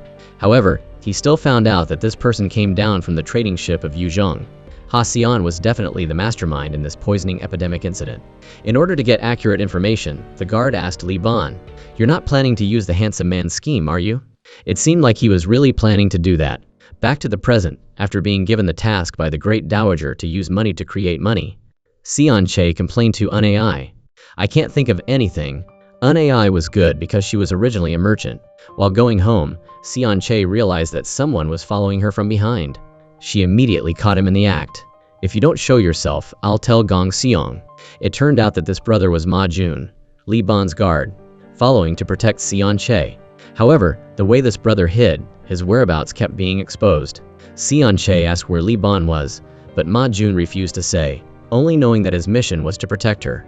The only problem was that this brother was too clumsy, not knowing if Seon Che had to protect him or not.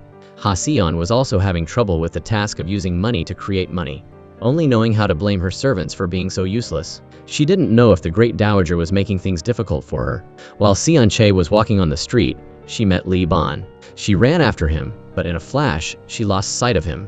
Lee Bon on this side accidentally bumped into Ha Seon. She started to curse, but when she saw Lee Bon, she used a friendly tone. He then used the handsome man scheme, asking, "Is it fate that we met?" Taking the opportunity of Ha Seon being fascinated by the man and leading him home, Lee Bon entered her living room, discovering the type of medicine that the Westerner used to harm Seon Che. When Ha Seon returned, he didn't hesitate to undress, making an excuse that he was a bit hot and needed to steep the tea for a long time to enjoy, in order to divert Ha Seon and investigate further. As for Seon Che, after going to the field, she realized that the field that was a bit out of season was owned by an old man in the area. Although it was a bit flooded, it was still good. So Siong Che rented it to do something. While going over to the pond looking at the lotus flowers, Siong Che discovered that Lee Bon's friend was sitting lovelorn in a corner. Getting closer and asking, she found out that this friend thought AI wanted to become Lee Bon's wife, so he was lovelorn. Siong Che was curious. How long have these two known each other? Sugam thought it must have been quite a while, because since they were young, the two had become friends. Through one time he skipped school. One was forced to study. One was forced to practice the sword. They became friends with each other. After hearing that, Siong Che then said in fact that AI was forced by her father to participate in the bride selection. She didn't like Gongsong at all. Realizing that he still had a chance, Sugam's face was much brighter. Siong Che told him not to be too hasty, lest AI would be scared. She looked at his face and knew for sure that he had never dated before. After returning, Siong Che discovered a boy selling all kinds of bracelets. Siong Che said that she was in an important competition, wanting to buy something that could help her pass that competition. So the boy chose one for her. However, Siong Che didn't like it, wanting a more beautiful color. Seeing a bracelet with a red color, the boy then said it symbolized a lover's relationship, and it had to be worn in pairs for it to work. But the price was double, making Siong Che a bit hesitant. As a result, after going home, she bought a pair of lover's bracelets, looking forward to meeting Lee Bon to give them to him. As for Lee Bon, after investigating and sitting drinking tea with Hion, she started to introduce that all the items in her house were brought back from overseas, then leading Lee Bon to her warehouse. She said that as long as Lee Bon came home together with her, everything here would belong to him. He saw the drawing that was the same as the tattoo on the Westerner's back, asking and finding out that it was a symbol of England. Now he was sure that Hion was the one who had tried to harm Siong Che. Holding the gun in his hand, Lee Bon wanted to use it to shoot Hion. However, he couldn't alert the snake, but only cared about confirming what he had. Suddenly, Hion stopped him, saying she had something to say. However, as soon as he got home, Lee Bon hurriedly took off the coat that the hateful female character had touched. Now this coat is just a piece of rag, touched by a dirty hand. Truly cold-hearted number 2, no one is number 1. Not to mention, Hion also deliberately sowed discord, telling him that Siong Che had been having an affair with a foreign man, and was planning to run away with him. However, Lee Bon couldn't help but think about this problem. He immediately imagined the scene of Siong Che, leaving him to follow that Westerner to live abroad, and his face and ears turned red. How dare she talk about my woman with such baseless words? Because of this matter, Lee Bon couldn't sleep all night. Thinking about why he couldn't have a good night's sleep, he remembered. At least I had one night with that girl. That night, when he was very drunk, Siong Che had been intimate with Lee Bon in the study. And then whatever was going to come would come. The first night with the prince also made the prince never forget. Siong Che thought back to that night. Lee Bon felt that every night without her was a lack, and also had a little anticipation. After 2 days of giving money to the candidates, the great dowager began to ask everyone what they used the money for. Some people used it to buy rice seedlings. Some people burned it all at the casino. Some people used it to go to the temple to worship privately. Hion said that she had used it to cast a unique ring, so that she could cherish it forever. The great dowager seemed pleased with this. Coming to Unai's turn, she entrusted it to some children to study, so that they could become the future sprouts to help the country develop. However, there were still loopholes that the great dowager didn't know if the children would become good or bad people. Coming to Siong Che's turn, she said that she had used the money to rent a ditch field. Everyone laughed, until she said that she had released loaches and catfish into it, because the two were natural enemies with each other. The loaches would activate the survival instinct, so they would breed even more, and then sell them and earn a lot of money. After the results were announced, Commander Duke called Hision's name first, because her answer was somewhat impressive. Second was Unai, thinking she wouldn't be called. But no, Siong Che was the third person to pass this round. But because there were 3 people, so the great dowager decided to do another reselection round next time. Siong Che was happy, because she didn't think that the fish farming knowledge at university would be so useful in this era. The news about the 3 people passing, and the reselection also quickly reached Sugam's ears. Hearing Unai's reply was very impressive, made him a little disappointed. Siong Che, after returning, went to see Lee Bon, but he wasn't home, so she couldn't give the lovers bracelets. Siong Che, when she came back home, could only sigh, not knowing where Lee Bon was. The servant then said she had seen Lee Bon lingering around Hision's house. Siong Che recognized. Could it be that Lee Bon actually went to her house? But instead of doubting, Siong Che instructed Bang One to have people prepare first, and she would go to Li Ban's house early in the morning. Sugam, because he was worried that Ai would become a selected concubine, went to see her. However, he was also quickly pulled aside by Ai, pressed against the wall. She didn't want Sugam to bother her during the selection like this, hoping he could stay away from her for a while, because this was her father's wish. Thinking he had no chance, but Ai admitted that she could feel Sugam's feelings, only hoping he would wait for her until everything was done. As for Sion Che, from after the fish release, everywhere she went, she was cheered on. Even the shaman who had foretold her fortune, she even forgot who she was, only caring about quickly going to Li Ban's house, giving him the lover's bracelet. Every time, like before, Li Ban's servant said he wasn't home, making Sion Che suspect that he was planning to play the bait game with her. Bang One suddenly ran over in a panic to tell Sion Che that the reselection had been moved to today. So Sion Che decided to call Bang One to do her makeup gorgeously, to be as beautiful as a female lead. After the three young ladies came to meet the Great Dowager, the first thing was that all three drank tea. Only Sion didn't dare to touch a drop. The Great Dowager then asked everyone what flowers they liked. Ai spoke first. She liked lotus flowers, because even though they were born from mud, when they bloomed, they weren't tainted at all. As for Sion, she wanted to become a cotton flower, a type of flower that could bloom all year round without withering. Coming to Sion Che's turn, she bluntly said that she didn't like flowers. But according to what she learned, she was most impressed with the trumpet vine, because its meaning was a type of flower that could steadfastly resist the scorching sun and heavy rain to bloom magnificently. And she also wanted to win this selection event, just like that flower. Everyone in the room nodded in agreement. The next question was, what should a woman do if difficulties come? Sion wanted to listen to the advice of the elders. Ai wanted to silently endure, working with her man to try to overcome until the difficulties passed. Sion Che suddenly retorted, "It would be better if there were no difficulties at all." But if there were, she told everyone to be a little realistic, because the first thing was physical strength and wealth. Only with food can one carry the moral load. Difficulties that have money, no matter how difficult they are, can be overcome. Hearing this sentence, the Great Dowager then asked Sion Che, "Is financial ability important? While the people in the country are currently in difficulty, you are dressed luxuriously." Sion took the opportunity to mock her. Seeing that Sion Che has been having affairs outside, holding hands with a foreigner, Sion Che, seeing that she was being slandered, was about to explain when Sion's servant entered, starting to make up stories about Sion Che, that she was intimate with that Westerner, and then made a promise to run away to a foreign country. Everyone couldn't help but marvel, and the Great Dowager planned to strip Sion Che of her selection rights. Suddenly a voice rang out, "You can't do that." Li Ban threw that Westerner into the room, asking, "Is this the person you guys are talking about?" He pulled out the bottle of poison, pouring it on the small pine tree, and it immediately withered. This thing was brought from abroad, causing symptoms such as the epidemic, and Miss Cha has had to go through these things. Taking advantage of Sion Che not paying attention, he poured the poison into Sion Che's food. The Great Dowager shouted, "Li Ban should have gone to the Ministry of Punishment. Why are you making a mess here?"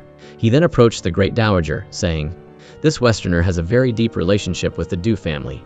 If you don't want everything to be exposed, I instruct the Great Dowager to stop the selection. Then I will keep your secret." After saying that, he forced the Westerner to say the truth.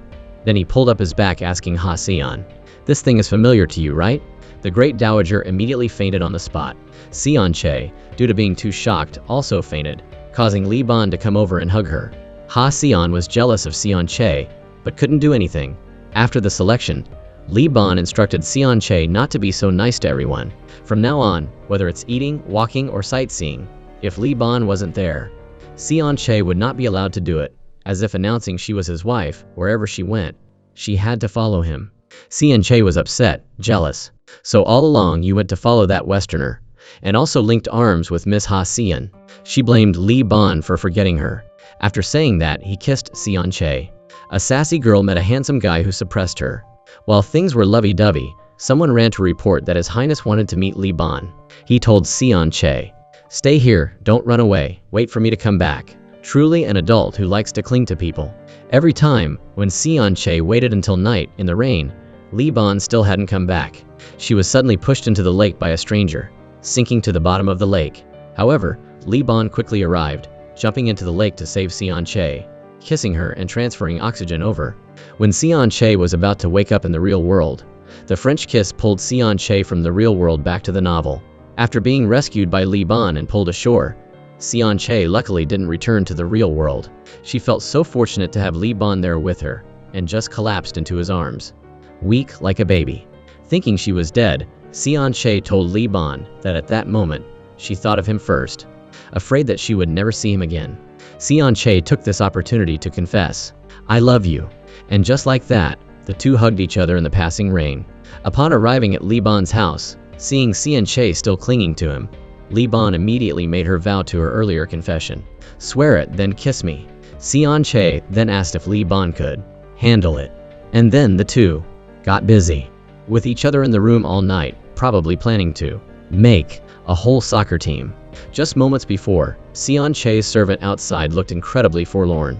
This situation, back home, the master would definitely scold Siong Che badly. Getting down to business all night with General Gong Song. As for Hion, ever since Li Ban rejected her, she went berserk, breaking things and cursing at the servants. She still refused to believe that Li Ban knowing about the tattoo was her fault. AI, despite trying her best in the bride selection competition, her father, a merchant who wanted to join the nobility, only saw his daughter as a tool, disappointed that AI couldn't achieve that noble status. Although treated by her father as someone who couldn't join the nobility, she still had a generous heart, telling the servant, "Prepare my things so I can go visit the deprived children." After a night of intimacy with the novel's male lead, Siong Che woke up with the handsome male god beside her. She had no regrets left in this life. It was still early morning, and the two were already teasing each other in front of the common people watching the drama. Siong Che kept resisting, making Li Ban wonder, "Have you changed your mind already?" The two continued to be intimate with each other, making the servants outside constantly eavesdrop. Suddenly, Li Ban felt hungry, so Siong Che immediately showed off her domestic skills, demonstrating her excellent cooking talent. The only problem is, the way Siong Che chopped things, it looked no different from cooking pig slop. The only problem is, whether he liked it or not, Li Ban was the one eating it. He probably even ate all the leftovers. Just seeing Siong Che make noodles for him, Li Ban looked as if he wanted to marry her immediately. After finishing breakfast, Siong Che introduced, "This is a modern breakfast style. Li Ban just needs to consider this the premium room of an inn." Saying that, she picked up a piece for Li Ban and asked him, "It's delicious, right? These dishes contain all my sincere feelings." Seeing Li Ban eating heartily, Siong Che asked, "Would you like me to cook for you every day?" This touched Li Ban's sweet spot, so he imagined Siong Che cooking for him every day like a wife. That feeling truly seemed like paradise. The only problem was that the servants outside who tried the food found it disgusting. But Li Ban still managed to finish all the food Siong Che cooked for him. She even told Li Ban, "How about I cook all 3 meals for you today?" Her maid Bang One cut in, "If Miss doesn't go home now, your father will surely go crazy." So when she got home, Siong Che was immediately interrogated by her father for spending the night out with a boy. Seeing herself being blamed without a legitimate reason for staying out all night, Siong Che told her father, "I guess I'll have to get married quickly to have a reason to stay out all night." Truly, when daughters grow up, they're hard to keep. Outside, Li Ban had already arrived at Siong Che's house, personally bringing engagement gifts to propose. But he was also rejected by Siong Che's father. However, Siong Che's mother was different. Such a handsome, rich, and powerful son-in-law. She supported them wholeheartedly. Her father didn't agree. Someone who seduces a decent girl into spending the night twice should be called a scoundrel. Li Ban offered that he could become a son-in-law here if he wanted. Just thinking about Li Ban being here, and his brothers becoming like servants, carefully attending to this brother-in-law, was truly exhausting. They'd even have to roll out the red carpet for his every step. So the 3 brothers immediately objected.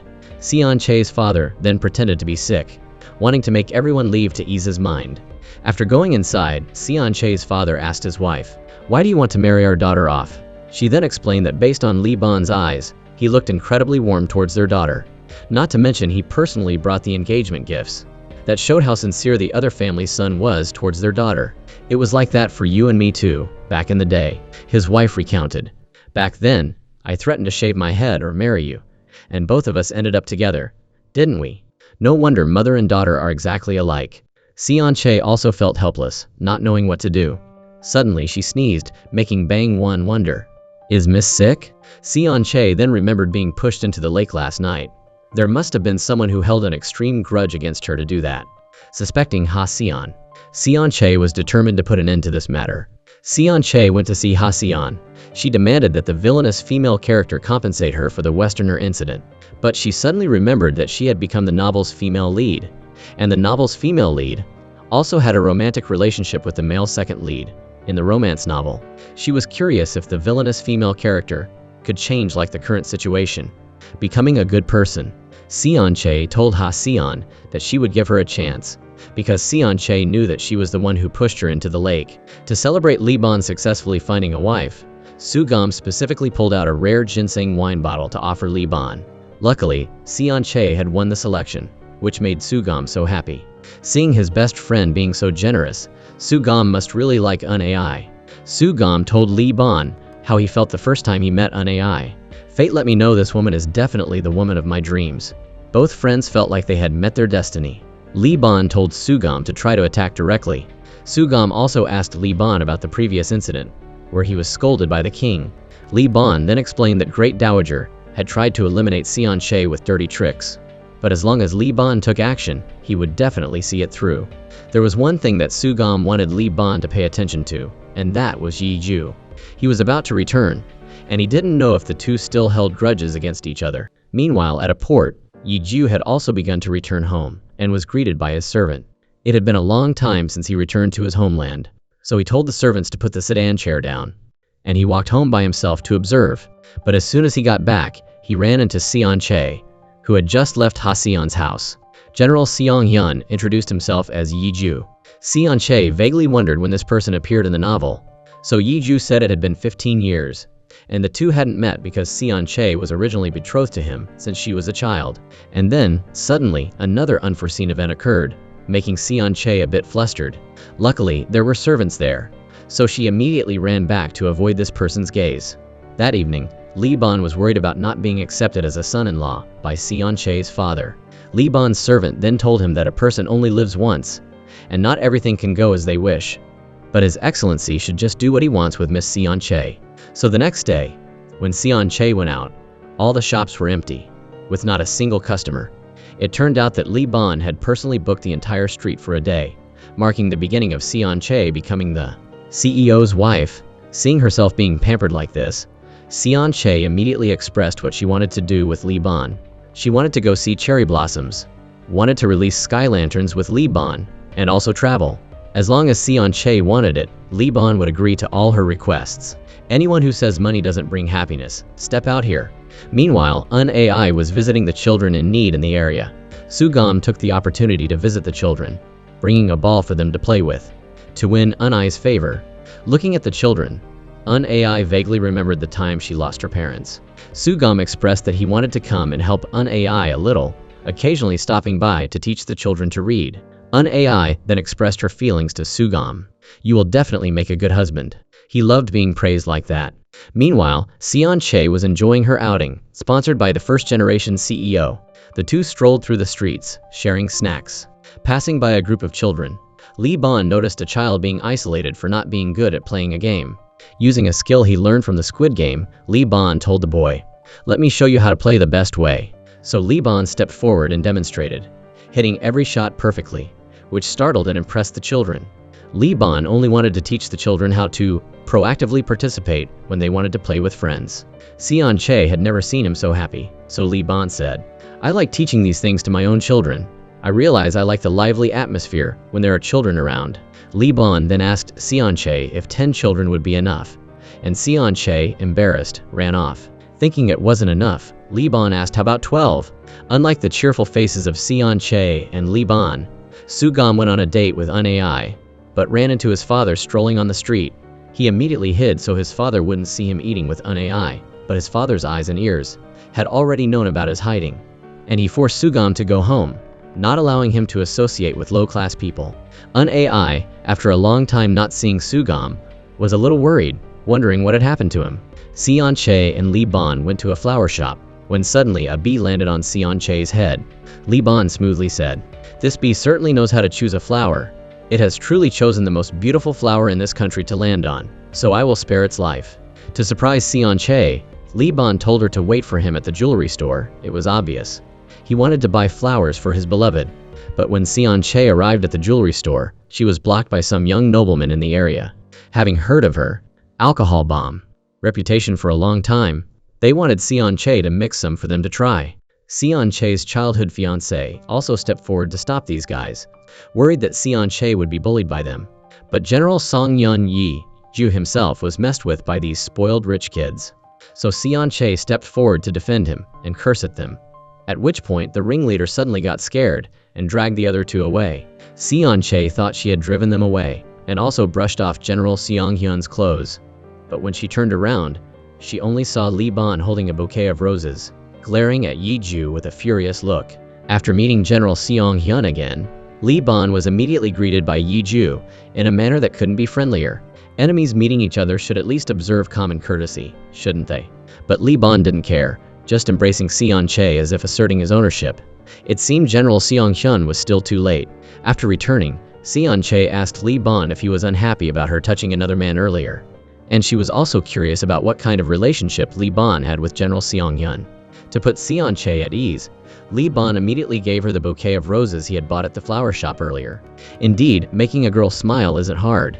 However, Siong Che also had a gift for Li Ban, a token of love that she had gone to great lengths to buy at the market before. Seeing Siong Che being so proactive, Li Ban instructed her not to get close to any other men besides him. The two were about to kiss when Siong Che's father caught them. "This is really screwed, my dear." Regarding General Siong Hyun's relationship with Siong Che, when they were little, Siong Che was busy getting a book from a high shelf and accidentally fell. Luckily, Yi Ju was there to catch her and took the opportunity to flirt with Siong Che. "Do you want to marry me that much already?" At that time, Siong Che said Yi Ju could if he grew up handsome. He kissed Siong Che on the cheek, and from then on, it was like a promise between the two. Currently, Yi Ju also doesn't want to overlook the fact that the person he was betrothed to was stolen from him like that.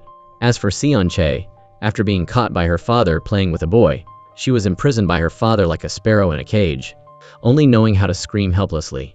This time he decided he couldn't let it go again. He would personally re-establish the family rules. No one was allowed to open this door without his decision. Li Ban, meanwhile, was anxious outside. Seeing Bang Won, he quickly ran over, saying he needed to meet the chief state counselor. Bang Won told Li Ban that if he angered the chief state counselor now, he might never see Siong Che again. However, Li Ban wasn't one to give up easily. Unexpectedly, the four men of this family, to protect the precious daughter, were already waiting at the door. It was difficult for Siong Che inside to even peek out, and if she tried to escape, she would be trapped. Li Ban tried to break in, but saw the chief state counselor, and immediately pretended to be doing pull-ups. After General Siong Yun returned to meet the emperor wondered why he could return here so calmly, and wished for the health of his father's killer. What was General Siong Yun's reason for returning here? Yi Ju outwardly claimed to be tired from wandering for a long time, but in reality, he might have some hidden intentions. What's more, he even presented the emperor with a box of extremely rare medicine. The emperor's personal guard also reported that, since returning to Hanyang, General Siong Yun hadn't done anything special. The emperor thought that since he was back, he could let him and General Gong Seong fight each other like two tigers. Siong Che still felt restless, because Li Ban had been waiting for her outside for several days. Suddenly she came up with an idea, to create a string telephone using tin cans, and ask Bang Won to go outside and give Li Ban the other end of the line so they could talk. Bang Won signaled for a long time before Li Ban finally put the cup to his ear. And just like that, a simple telephone was created for the two to be intimate with each other. The two began to plan all sorts of things together, but unfortunately, before they could even carry it out, this love was discovered by Siong Che's father, immediately cutting off their hush communication. The chief state counselor looked truly frightening. Having run out of options, Li Ban could only resort to using Siong Che's three older brothers, who were usually timid and shy in front of Li Ban. Li Ban invited his three brothers-in-law for a drink to bribe them, to see if there was a way for him to win the affection of his father-in-law. At first, the three brothers said their father wasn't an easy person, but to deal with all three, Li Ban, following Bang Won's advice, had already prepared rare gifts there, making the three brothers forget their purpose of protecting their sister. One said their father loved alcohol, another said their father loved mountain ginseng, and the eldest brother, who wasn't drunk yet, was a bit more stable. So Li Ban used a trick, draped a tiger skin coat over the eldest brother, and called him elder brother. And just like that, all three of them drank and chatted with Li Ban, letting him extract all the family secrets. The only problem was when Li Ban brought the ginseng wine to the chief state counselor. He scoffed, discovering that the ginseng Li Ban brought was cultivated ginseng, not genuine mountain ginseng. He immediately lost points from the very first round. So, having no other choice, Li Ban could only kneel outside his house until Sion Che's father agreed. As for Sion Che, after not being able to see her beloved for a few days, she was going crazy. After hearing that Li Ban was kneeling in the courtyard, she burst into tears, feeling both annoyed and helpless. Sion Che's mother, feeling great pity for this son-in-law, led him into the house.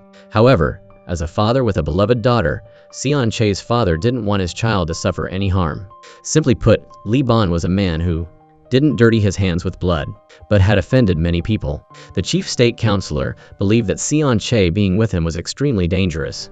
So to protect his daughter, the chief state counselor set a few rules that Li Ban had to obey, especially that Sion Che was not allowed to go out at night. After Li Ban agreed to the conditions he set, he decided to let Sion Che out.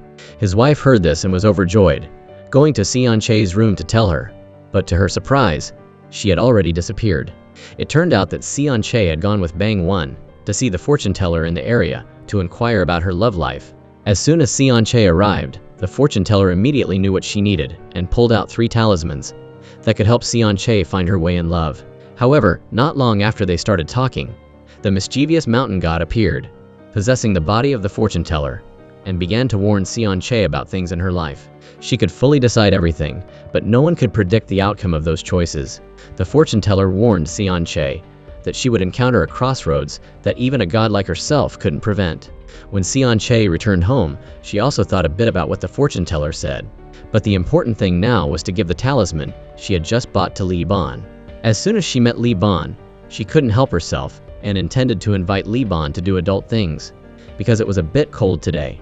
However, as a man who had kept his promise to Sion Che's father, Li Ban feared that she would have to endure a period when the two couldn't have intimate contact. And if Sion Che's father heard about her entering his room, he would surely die. Li Ban also invited Sion Che back to his residence, then carried her out and closed the door without thinking much. But as soon as he stepped inside the house, Li Ban saw an arrow with a letter in his home. How dare you wish for happiness? None of the people around you will be at peace. Sion Che, being rejected by Li Ban, was extremely gloomy, making her elder brother in the house worried and asked about her. He learned that his sister was like this because she couldn't meet Li Ban, but there was a rumor that the elder brother wanted Sion Che to know, which was that General Siong Yan had returned here after his exile. Sion Che wondered, "Isn't exile for criminals?" Her brother then continued, saying that in the past, due to struggles in the palace, General Siong Hyun's father had died, and Li Ban sided with the king. Now she finally understood why Yi Ju had previously called Li Ban his enemy. The next day, the emperor held a ball game between Li Ban's team and Yi Ju's team. He organized today's confrontation precisely to see how these two would tear each other apart. When the game began, Li Ban's team seemed stronger, as he single-handedly took on the entire opposing team. Dribbling past each player, Li Ban managed to score the first goal for his team, then continued with the second, third, and fourth goals. Li Ban still held his ground, 1 against 10, easily blocking goals, but also quickly scoring. Yi Ju's team started playing dirty. To beat Li Ban, Yi Ju's team had 5 people guard Li Ban alone, while Yi Ju just kept scoring goals against Li Ban's team. Until Sugam tried to block Yi Ju's ball, he played dirty and threw the bat at Li Ban. Li Ban, to protect his friend, accidentally caused the bat to fly towards the king. Although it was a bit dangerous, this was also the kind of conflict the emperor wanted. Sugam apologized to Li Ban, saying it was his fault.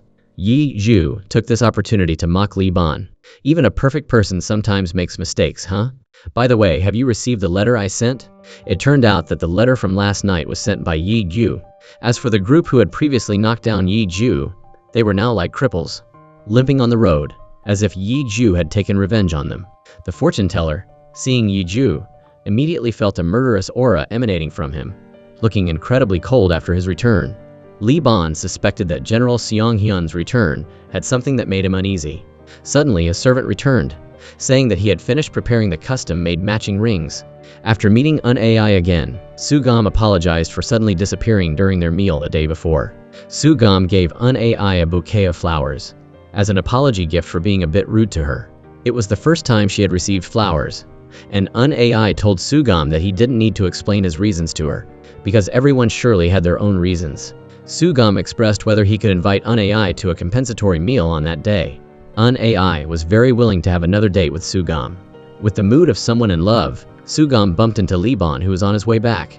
Liban then wondered why his friend's head was so wobbly, and was about to ask about the ginseng wine that Sugam had given him before. But seeing AI behind him, he hurriedly ran after the person he liked, ignoring Liban. "Well, I'm happy today, so I'll let you off the hook." As for Sion Che, after receiving a letter from Bang Won, telling her to go to the first dating spot where she and Liban met, Sion Che was excited, not knowing what Liban was preparing for her. But when Sion Che arrived there, she was drugged by a stranger and kidnapped. Liban passed by Sion Che, without knowing she was in the palanquin next to him. Returning to Sion Che's house, Liban asked, and found out that Sion Che had left home early because of Liban's letter from a long time ago. It seemed that Yi Gyu and his accomplices were planning something, as if they wanted to overthrow the current dynasty. As for Sion Che, she was taken to a prison, and the assassin entered and told her that she would not leave here alive. After hearing that Sion Che was missing, Liban led his guards throughout Hanyang to find her. No matter what, Sion Che's family, hearing the news, also began to split up the search, but their loud searching went unnoticed. So General Siong Yan also came to eavesdrop, only to learn from the soldiers that his childhood fiancé had disappeared. Meanwhile, AI on this side was calculating money in the trading company when the servant entered and informed her that Miss Sion Che had disappeared. Not only did her face not change color, but she even smiled a bit. Sion Che on this side was being hunted by the assassin. She also threatened him. "As long as General Gong Xiong comes here, you'll be finished." Li Ban received news from his attendant, stating that the person who sent the fake letter to Sion Che had disappeared without a trace. He insisted to his soldiers, "You must find her tonight." As for Sion Che, in order to buy time for herself, she slashed the rope and escaped. She told the assassin that she wanted a beautiful death, because she was the only daughter of the chief state counselor, and at least he should grant her one wish. When asked how she wanted to die, Sion Che had already cut the rope tying her hands and stabbed him in the leg. Then she hurriedly ran out, and the assassin limped after her.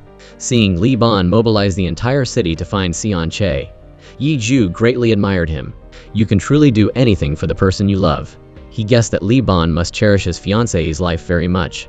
Seeing this person annoying, Li Ban was about to punch him, when an attendant came to inform him that they had found a witness who saw Sion Che.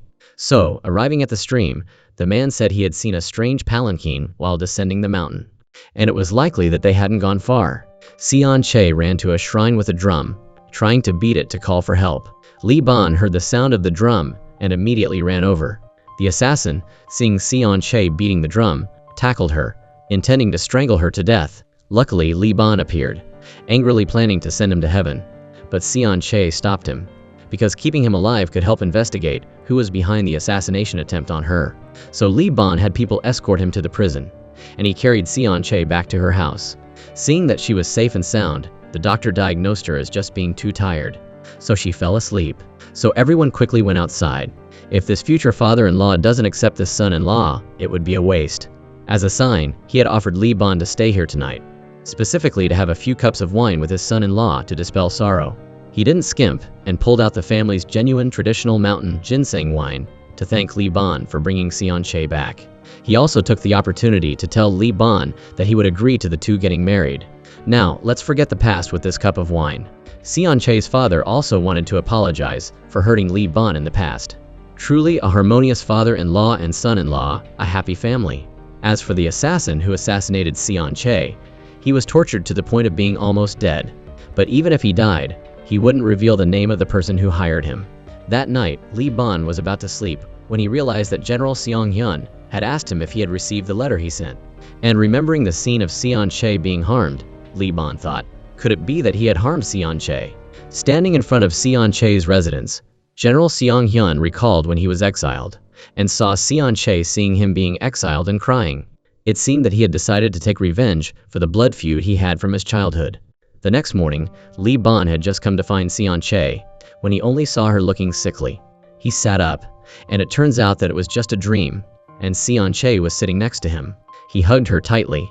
"It's so good to have you here. You're acting like a child so early in the morning." It was just because Li Ban was afraid of losing Siong Che that he was acting like this. He blamed himself for having too many enemies, easily affecting Siong Che and her safety. To put Li Ban at ease, Siong Che said that she was very happy to be with him, and that being able to share happiness and sadness together was enough. Hearing that, Li Ban recounted that he had been accepted by her father as his son-in-law. Siong Che said that she was his lucky charm, but as someone who had personally read the novel, remembering the scene of Li Ban being about to stain his hands with blood again, Siong Che decided that she wouldn't let him kill anyone else in this world. Now, in the city, everyone was rumored that Ha Sion was the one who had imprisoned Siong Che, just because she loved General Gongxiang. A rumor that she didn't commit made her feel extremely mad. Even her father believed that his daughter had made a mess, imprisoning Siong Che, causing the family's reputation to decline. He made Ha Sion go to the temple to stay in order to avoid trouble until everything subsided. It was only then that she realized that the villainous female character wasn't actually that evil. Feeling sorry for her for not doing what she was accused of, Li Ban went to the prison, where the person who received the order to capture Siong Che was imprisoned, asking him who had written this letter, and sent it to Siong Che. It seemed that the person behind the scenes was very good at copying handwriting. As long as he confessed, Li Ban promised to let him live, or else he would suffer the most extreme pain in this world. Also, because of Siong Che's matter, Sugam went to find AI to see if she was all right. AI, after learning about Siong Che's matter, expressed great concern. Who could have done such a cruel thing to a noble young lady? She asked Sugam, only to learn that the culprit had been caught on the spot, but the real enemy behind the scenes couldn't be found. Hearing that, AI asked Sugam if he wanted to visit Siong Che with her. First, she invited Sugam into her house, entertaining him with tea and cakes, before preparing to go to Siong Che's house. So while she was busy admiring the work area of the person she liked, Sugam discovered a piece of paper under a shelf. From the moment he saw that piece of paper, Sugam had disappeared, not leaving a message for AI. Meanwhile, Li Ban still didn't know who could forge his handwriting. His subordinate thought that the Black Serpent Gang might be intentionally causing trouble. Li Ban then ordered to find out where this type of paper was distributed. A little later, at Siong Che's house, AI also brought tea and cakes to visit her only close friend. Siong Che didn't say another word, telling her maid Bang One to quickly take the tea to brew, while she talked. As soon as Bang One left, AI asked Siong Che urgently about whether they had found the culprit behind the assassin. Why haven't you brought him to the residence? AI seemed to have a jumpy nature, as if the perpetrator behind the scenes was asking Siong Che if she had been discovered. Meanwhile, Li Ban, due to receiving news of the paper used to write the letter to Siong Che, came to the location to ask everyone about this type of paper. But the producer said that special paper was sent to China as a tribute last year, and since that time, they have never produced it. However, recently one of the largest commercial groups in Hanyang came here to buy it. The papermaker mentioned that it was someone who used to work here and made that type of paper. It was Bong Mu's trading company that had bought everything, which was the trading company of Ai's father. At this time, Li Ban was summoned to the palace. The emperor was asking Yi Ju about the relationship between China and his country. Currently, it seemed Yi Ju had a good solution that satisfied the emperor. Unlike Yi Ju, Li Ban had no brilliant ideas. Throughout the entire time, Li Ban just glared at Yi Ju, as if he were the one who had harmed his fiancée. After speaking with Yi Ju, the emperor called Li Ban back, asking him why he had summoned so many soldiers a few days ago, whether it was related to the Black Serpent Gang, or just summoning soldiers to search for his fiancée. The emperor asked Li Ban if he was the emperor, using his soldiers for such trivial matters. Li Ban then pleaded with the emperor, saying that he would do whatever he wanted, just like that year, no matter what it was. So he immediately ordered Li Ban to kill all the people on the list that needed to be eliminated. In order to protect the person he loved, Li Ban couldn't refuse this order. As for the assassin at the prison, someone had intentionally released him. It turned out that the person inside was AI, who had directly hired the assassin to harm Siong Che. However, what he was doing was to repay AI, and he didn't take any money from her. But when he was about to leave, AI directly stabbed him because she couldn't trust anyone. Now that she had gone this far, remembering herself being treated as an inferior person in this world, AI had been secretly harming Siong Che since the bride selection for General Gongxiang. She thought that it was Siong Che's appearance that had made everything worse, which was why her father blamed her. Even the certificate of nobility couldn't change a person's fate. AI was sure to eliminate anyone who dared to harm her. After saying that, she just went outside and met General Siong Yan. He asked, "I think I just encountered something I shouldn't have seen here." Although I tried my best to do everything, it was still very clumsy. Yi Ju told AI that he would keep this secret for her, because basically, the two had a common goal. So Yi Ju didn't want to say much, just offering to cooperate with AI. Because Sion Che was about to marry Li Ban, her mother was personally sewing things for her daughter to wear on the wedding day, along with the other servants in the house. Seeing this, Sion Che told her mother that she also wanted Li Ban to be happy. She could complete a quick bride training course. As for Li Ban, in order to obey the will of the emperor, he came to a very famous official's house in the area. He knew that since Li Ban was here, he would fully devote his efforts to the king, who had issued the death warrant. But he only begged Li Ban for one thing, which was that he could see his youngest daughter marry the person she loved. Meanwhile, Sion Che, in order to pray for peace for Li Ban according to her mother's words, on the way, she encountered General Siong Yan standing alone watching the rain. She hurriedly approached and held an umbrella for him, then asked why he was standing in the rain alone like this. Yi Ju said he wanted to cleanse his soul, just saying goodbye to an old friend after 15 years apart. Because Sion Che was here, Yi Ju felt like the two were back in the time they met 15 years ago in the study. Wondering where Sion Che was injured, she didn't remember clearly, so she asked again. Yi Ju wondered if she was really Sion Che. Seeing her confused expression made Yi Ju a bit amused, because he didn't think she would be so cute. Because he was too tired, he didn't think much and leaned into Sion Che's arms and fell asleep. She thought the two must have been close in the past. Suddenly, Sion Che also fainted at some point. Yi Ju returned with a cute little puppy, so the two of them set out together to find the puppy's mother. When they saw people gathered in one place, the one who had attacked Sion Che was now being thrown into the stream as a corpse. Seeing Yi Ju and Sion Che being intimate with each other like that, Li Ban came and asked, and Sion Che ran over and recounted that he was the one who had kidnapped her. After bringing Sion Che home, Li Ban told her to stay away from Yi Ju, because he didn't want her near someone he hated. Sion Che then said that she knew about the relationship between the two, that he was once considered a demon, a murderer from a young age. Sion Che didn't want Li Ban to endure such words alone anymore, and wanted to share them with him. She said that she understood best how much Li Ban had suffered and how lonely he had been. Li Ban coldly said, "Actually, you don't know anything about me." Little did he know she was the one who read the novel. After dealing with the first person on the list and reporting back to the emperor, he was happy that General Gong Xiong, the cold-blooded killer from the past, had returned. Just as he left the palace, his attendant came to ask about him. Looking at Li Ban being so sad, he must have just had a fight with his lover. Sion Che was wondering what she had done wrong, when AI suddenly visited, asking Sion Che why she looked so unwell, whether it was because General Gong Xiong had killed an exiled chief minister, and even now still had the nickname Hunting Dog. With a face both hitting and caressing, AI said those were just rumors, so the young lady shouldn't worry. Ha Xian, who was sent to the temple, was chanting scriptures, and as soon as she turned around, the monk told her to be quiet, little girl. Only then could the donor's sins be atoned for. Truly, she looked more pitiful than evil now. Ha Xian, wanting to eat something delicious, directly ran away to the market, but she didn't have a penny on her. Even the sales lady thought she was a beggar. Seeing her father, she hid in a corner and was chased away by someone. Unexpectedly, it was AI, thinking she was a beggar. AI threatened, wondering if she should call her father. Ha Xian covered her mouth but was criticized for being dirty. Truly, from a young lady to a beggar being criticized by others with just a different outfit, AI seemed to be repaying the things that Ha Xian had done to her in the past. Seeing herself being called ugly and rural, Ha Xian was furious. Just as she returned home, Sugam said he had something important to tell AI. He wanted to clarify a misunderstanding, taking out the piece of paper from last time, and asking her what this was. It was the letter that AI forged, writing it in Li Ban's handwriting, to send to Sion Che. Sugam told AI to tell him so that he could understand. AI, without thinking much, admitted to her crime.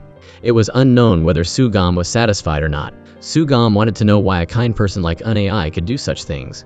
AI recounted how she had to feel inferior to others when the things she wanted were unattainable. Sugam told her that she couldn't use that as an excuse to harm others, advising her to confess, and that if she continued like this, Sugam would have no choice but to report it to General Gong Xiong. She then laughed and challenged Sugam to do so, but there was something he might not know. AI knew that his father was a member of the Black Serpent Gang. These truths shocked him, not knowing that he had lived too easily all this time. Hion, in order to see who had harmed Siong Che, approached the stream where Siong Che and Li Ban had once met to watch. Unexpectedly, there was another person there, asking Hion if she was the one who had committed the crime. The one doing that was indeed one of Siong Che's older brothers, who had been checking for who caused the scene. "Welcome to join me." After going underneath, they were then met by another crazy older brother, who had disguised himself as the culprit to see how people harmed his younger sister. Arriving at the temple, Hion then met that one brother who was crazy.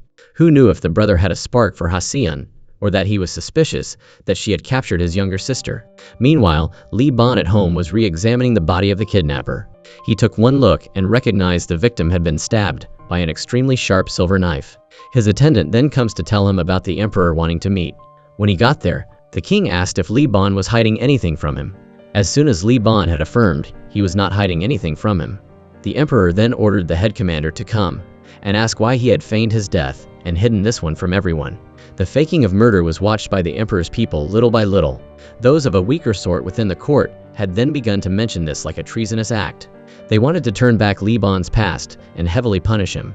However, the chief minister had proposed to the emperor to discard the past mistake and instead consider with Li Ban to present an impression of grace for the emperor to present to everyone after this point.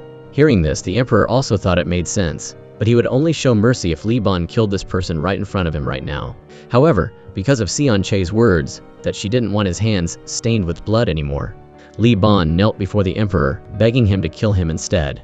While everyone was stunned, General Siong Yan appeared and killed that person, just because he couldn't bear to watch anymore, which made the emperor feel even happier, feeling as if a burden had been lifted.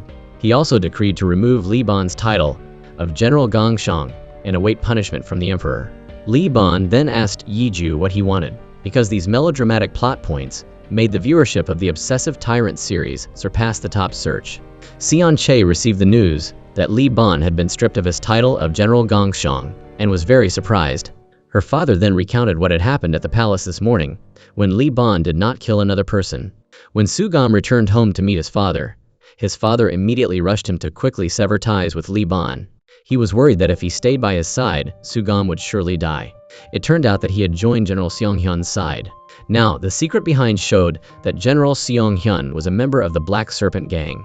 This group would soon overthrow the current dynasty, because a puppet king could not run the country. Sugam's father also wanted him to do one thing, which was to write a petition and request the execution of General Gongxiang. When he went to meet his close friend, Li Ban advised Sugam not to come here for a while. However, Sugam had something to tell him that was related to Siong Che. After learning that AI was the one behind the assassination of Siong Che, Li Ban immediately took his sword and went to her house, bluntly pointing his sword at her neck and asking AI. However, he was challenged. "I don't know if Her Excellency General Gongxiang dares to act when Siong Che doesn't want your hands stained with blood anymore." What the two had said to each other was as if there was an internal spy in Siong Che's house. Having no choice, Li Ban could only imprison AI, threatening that if she didn't reveal the person behind her, he could only destroy her family's trading company. On the way back, Li Ban was pelted with eggs by a strange woman, continuously shouting that he was the one who had killed her husband. Siong Che stepped out from somewhere, shielding Li Ban, having someone protect him for the first time in his life. Li Ban, although a bit ashamed of the past he had experienced, Siong Che was here not to criticize him for those things, but to encourage Li Ban. No matter what his past was like, Li Ban only needed to know that she was still here.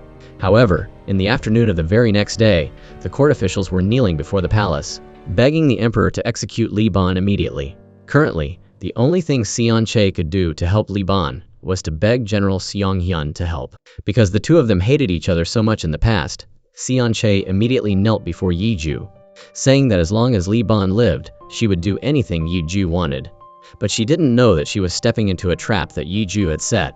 So he went to meet the emperor and offered the opinion that the country often fought with the barbarians outside the border, and sending Li Ban out there would definitely be the wisest choice. Yiju heard that no general who went out there could return unscathed, feeling ashamed towards his best friend. Sugam then admitted that his father was a member of the Black Serpent Gang the night before, only begging for forgiveness. But since they were best friends, how could Li Ban blame Sugam? Li Ban was also summoned by the emperor, who said he would be lenient because the two had known each other for a long time. But in reality, he wanted to harm Li Ban, sending him to the border to fight with the barbarians out there. Killing the Manji general who was causing trouble for China could get him back. Li Ban, in order to live, could only comply with the request. But there was one thing he wanted to report, which was to advise him to be careful of General Siong Yan. But how could a person who didn't listen to the king make him believe anything? When Li Ban left, Xian Che's family had come to see him off, only to learn that he was being transferred to the border to fight.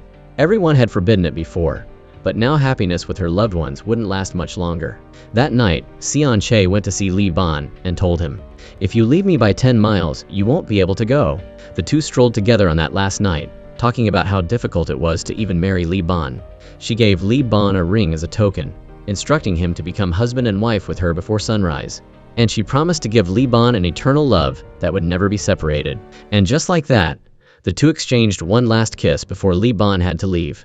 The next day, looking at Li Ban's departing back, she couldn't be happy.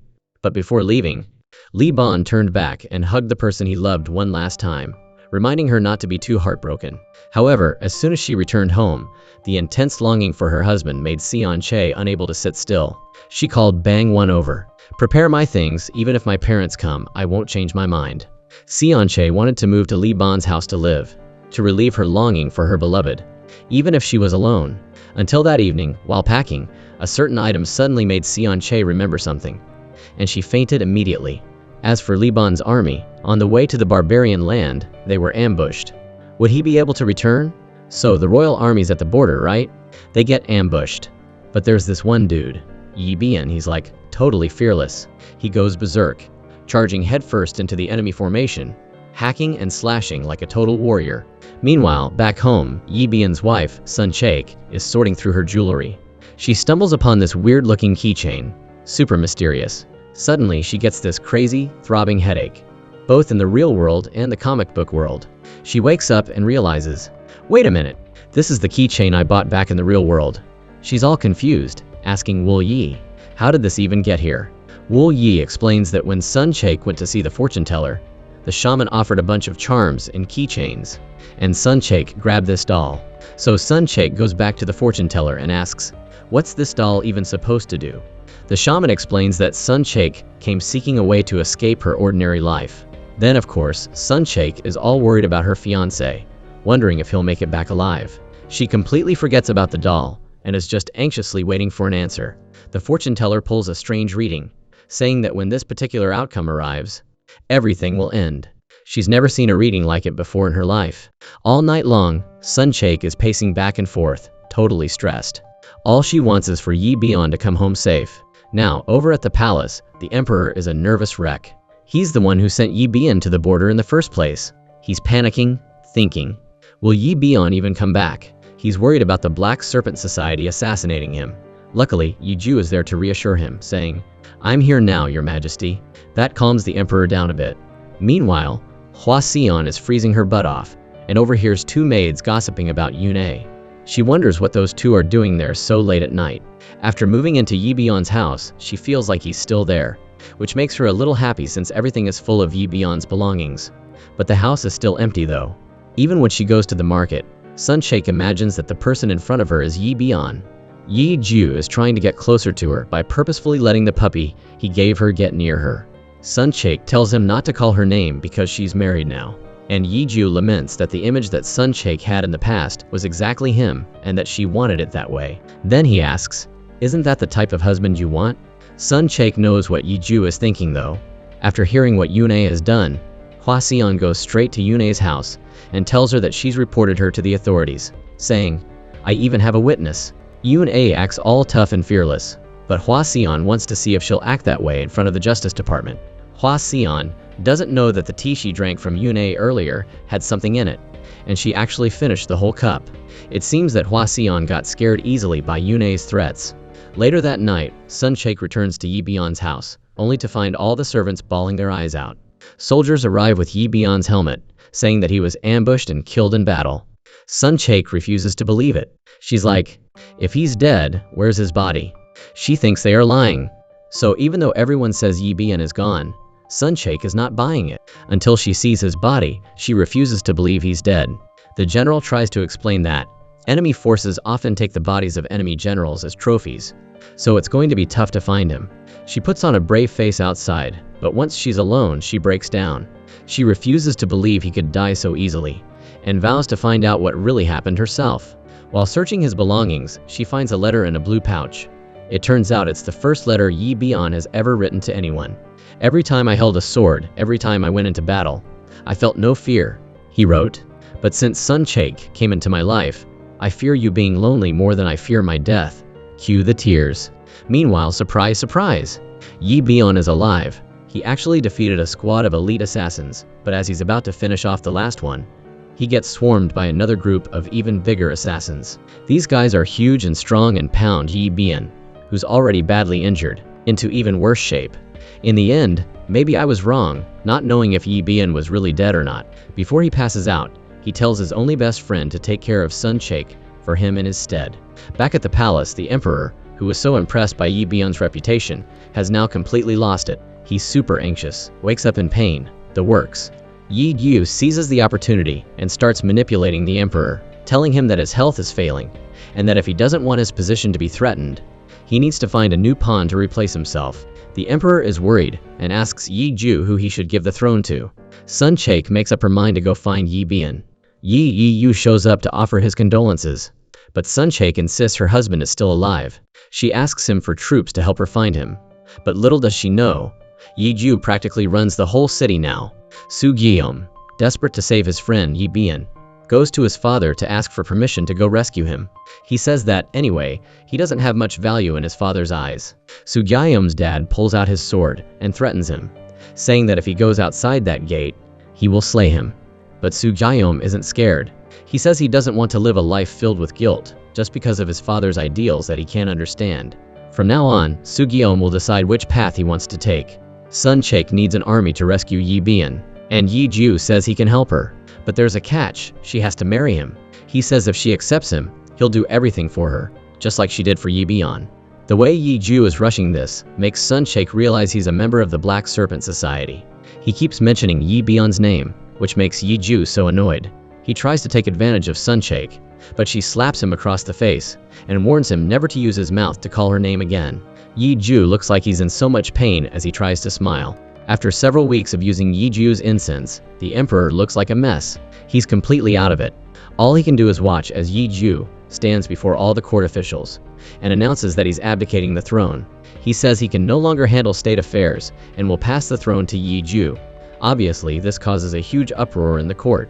Anyone who dares to oppose Yi Ju or hopes for Yi Bian's return is immediately killed. Yi Ju, now sitting pretty on the throne, is a total power-tripping tyrant. He uses his newfound authority to arrest Sun Chake's entire family, accusing them of treason because his soldiers found a document outlining Yi Bian's plan to assassinate the king. Total setup. Meanwhile, Yi Ju preys on the emperor's declining mental state, asking him what he should do with those who disobey. The emperor, completely out of it, tells Yi Ju to just kill them all. Sun Chake, imprisoned, clutches the ring Yi Bian gave her and remembers the day he proposed. The next day, her family is dragged to the execution grounds, accused of being traitors. Everyone begs to see the emperor, but that's not happening. Yi Ju and his Black Serpent goons have taken over the palace. Just as Sun Chake is about to be beheaded, time freezes. The tyrant webcomic crashes, and everyone is cut off. Then Sun Chake wakes up back in the real world, face to face with herself. It turns out that the dolls swapped their identities after novel. Sun Chake wished she could be reborn in another world. Thanks to her, the web novel was rewritten. The real Sun Chake in the real world has been following the web novel, and it's so popular that the views are overloading the system. Novel Sun Chake wants to know about Yi Bian. Real Sun Chake only knows that all this happened during a solar eclipse. There's still a chance to save him though. Novel Sun Chake is a little jealous that she has someone worrying about her, and there's still a chance.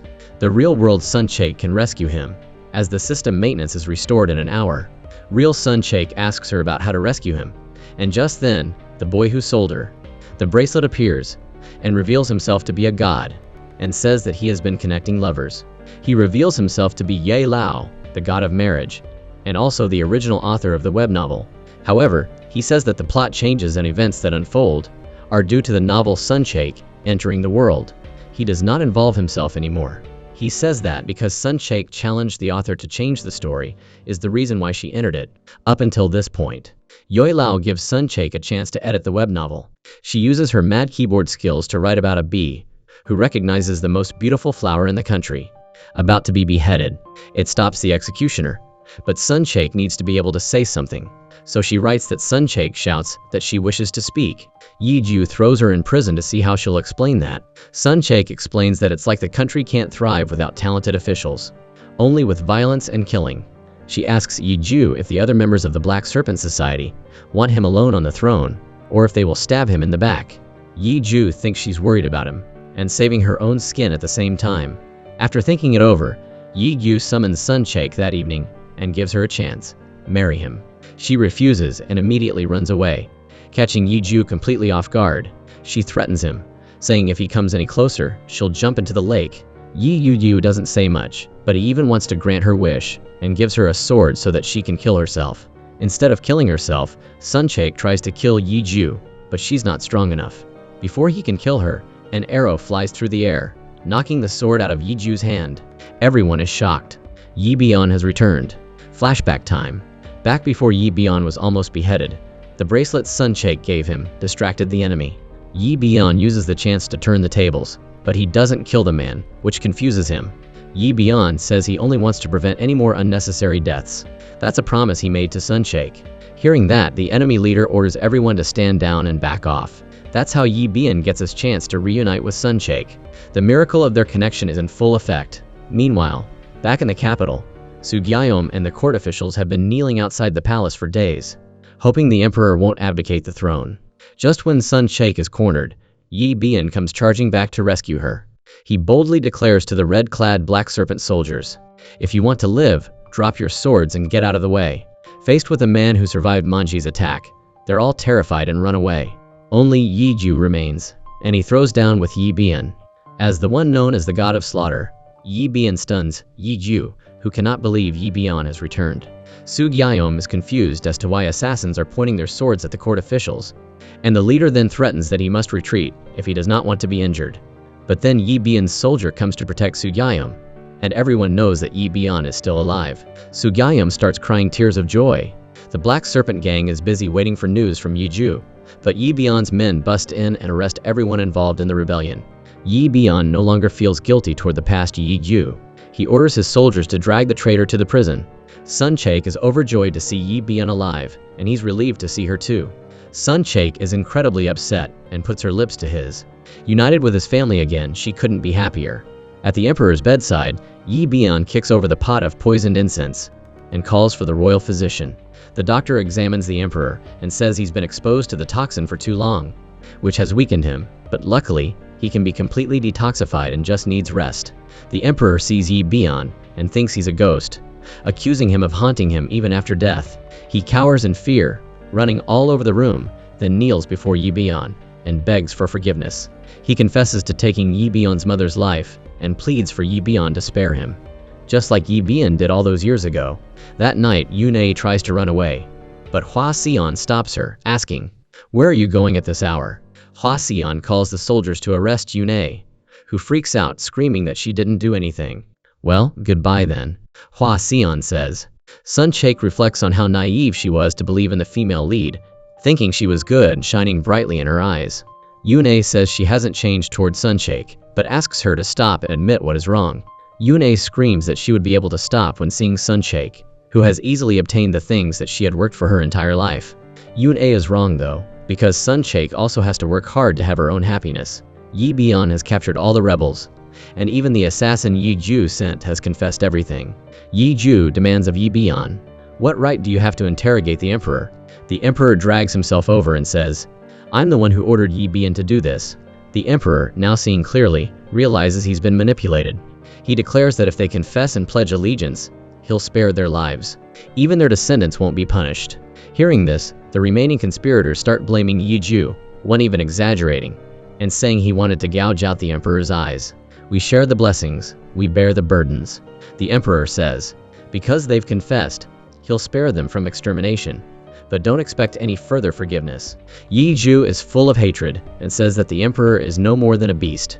The emperor wants Yi Bian to execute him immediately, but Yi Bian says he can't. Yi Bian hopes the emperor will change, but Yi Gu argues that a person's nature never changes. Even a passing dog would laugh if the emperor wanted to execute Yi Ju, Yi Bian says, and tells him that he once used a similar trick to get where he is now. Once a life has been stained with blood, it creates another grudge and comes back to haunt the emperor. Yi Bian wants him to end the cycle of fear and sleep soundly for once. Seeing Yi Bian's earnest plea, the emperor relents and drops his sword, unwilling to execute Yi Ju. Yi Ju is furious and asks why he won't execute him even though he said he was the bad guy. But Yi Bian doesn't want to spill any more blood. This is the path he's chosen. He just watches as Yi Ju shouts that the world is unfair. The punishment for betraying the country is banishment. But before he's exiled, Sun Chaik visits Yi Ju one last time to say something. The original Sun Chaik from the story starts saying the things she wants to say. I understand your resentment, but don't become the kind of person you hate. I want you to forget the past and find a new life. Sun Chaik hopes her sincerity can touch Yi Ju's heart. After speaking, she realizes that these words are heartfelt. Yi Ju has never said that. Instead, those are words she has said to him. This isn't the end for Yi Ju. He will return to say the same to Sun Chaik. After everything returns to normal, the god of marriage appears before Sun Chaik and praises her for being a true fan of the web novel. God asks if Sun Chaik doesn't regret staying in this world, now that the story has ended. Of course, she wants to stay, since her husband is here.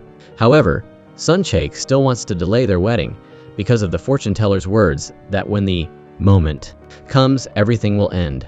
Yi Bian thinks she's in love with someone else, or has a child with someone else.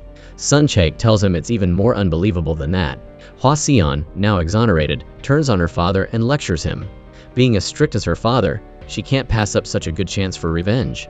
The head of the trade union finally returns penniless, since he was with the Black Serpent gang. Sugam and his father reconcile, after going their separate ways and go fishing together. When Sugam encounters Yun A, he wants to greet her, but Yun A is ashamed and can't look him in the eye anymore. Sun Chaik finally reveals everything to Yi Bian, telling him that she's from a world outside the web novel. She says that as soon as they get married, this world will end. That's why she doesn't want things to happen so fast. She wants to be with Yi Bian forever, but fears that decision will separate them again. To Yi Bian, whether she's the real Sun Chaik or not doesn't matter. From the moment she stole his heart, he vowed that his future was only with her. The only problem is, even if they don't want to get married, they can't stop their families from spreading the news, and even selling wedding supplies. Even Sun Chaik's father, when she begs him not to hold the ceremony, happily runs out to invite everyone to bring wedding gifts, even pulling out a 30-year-old mountain ginseng wine. So Sun Chaik has no choice but to invite everyone in to enjoy the famous wine that only she can make. Soon, everyone is toasting each other and getting drunk, not even sure what's going on anymore. Yi Bian and her third brother get tied up, so the older brothers can take turns beating Yi Bian up. The brothers aren't holding back at all, which makes Sun Chaik worry since Yi Bian just came back from the dead. Yi Bian finally snaps and threatens, "The more you guys beat me, the more you'll have to see me in private. Let's hang out often and for a long time." Suddenly, all the brothers are terrified. After the emperor recovers, he asks Yi Bian what his fate will be. Yi Bian says he's more curious about the world the emperor will create, and that he should decide for himself. Yi Bian returns the sword to the emperor, bids him farewell, and leaves. Finally, Sun Chaik's wedding takes place. Sun Chaik happily throws the bouquet. Hua Xian catches it, and it looks like the oldest brother might be the next to get married after his sister. The curse is finally broken. In the real world, Sun Chaik finally sees the end of the web novel. She goes by a different name and is a happy college student with her own life. Seeing all the children at her father's house, she asks, "Are you really planning to have 12 kids?" Seeing so many grandchildren and a handsome, tall husband, it would be a waste not to have a whole soccer team. Sugam hasn't given up on his feelings for Yun A. He still wants to pursue a relationship with her, but the only way for that relationship to move forward is if they meet. Sugam hopes Yun A will forget everything in the past and only remember her name. And that's the end of the series, everyone. Be sure to subscribe to the channel to stay tuned for other interesting films. Thanks for watching.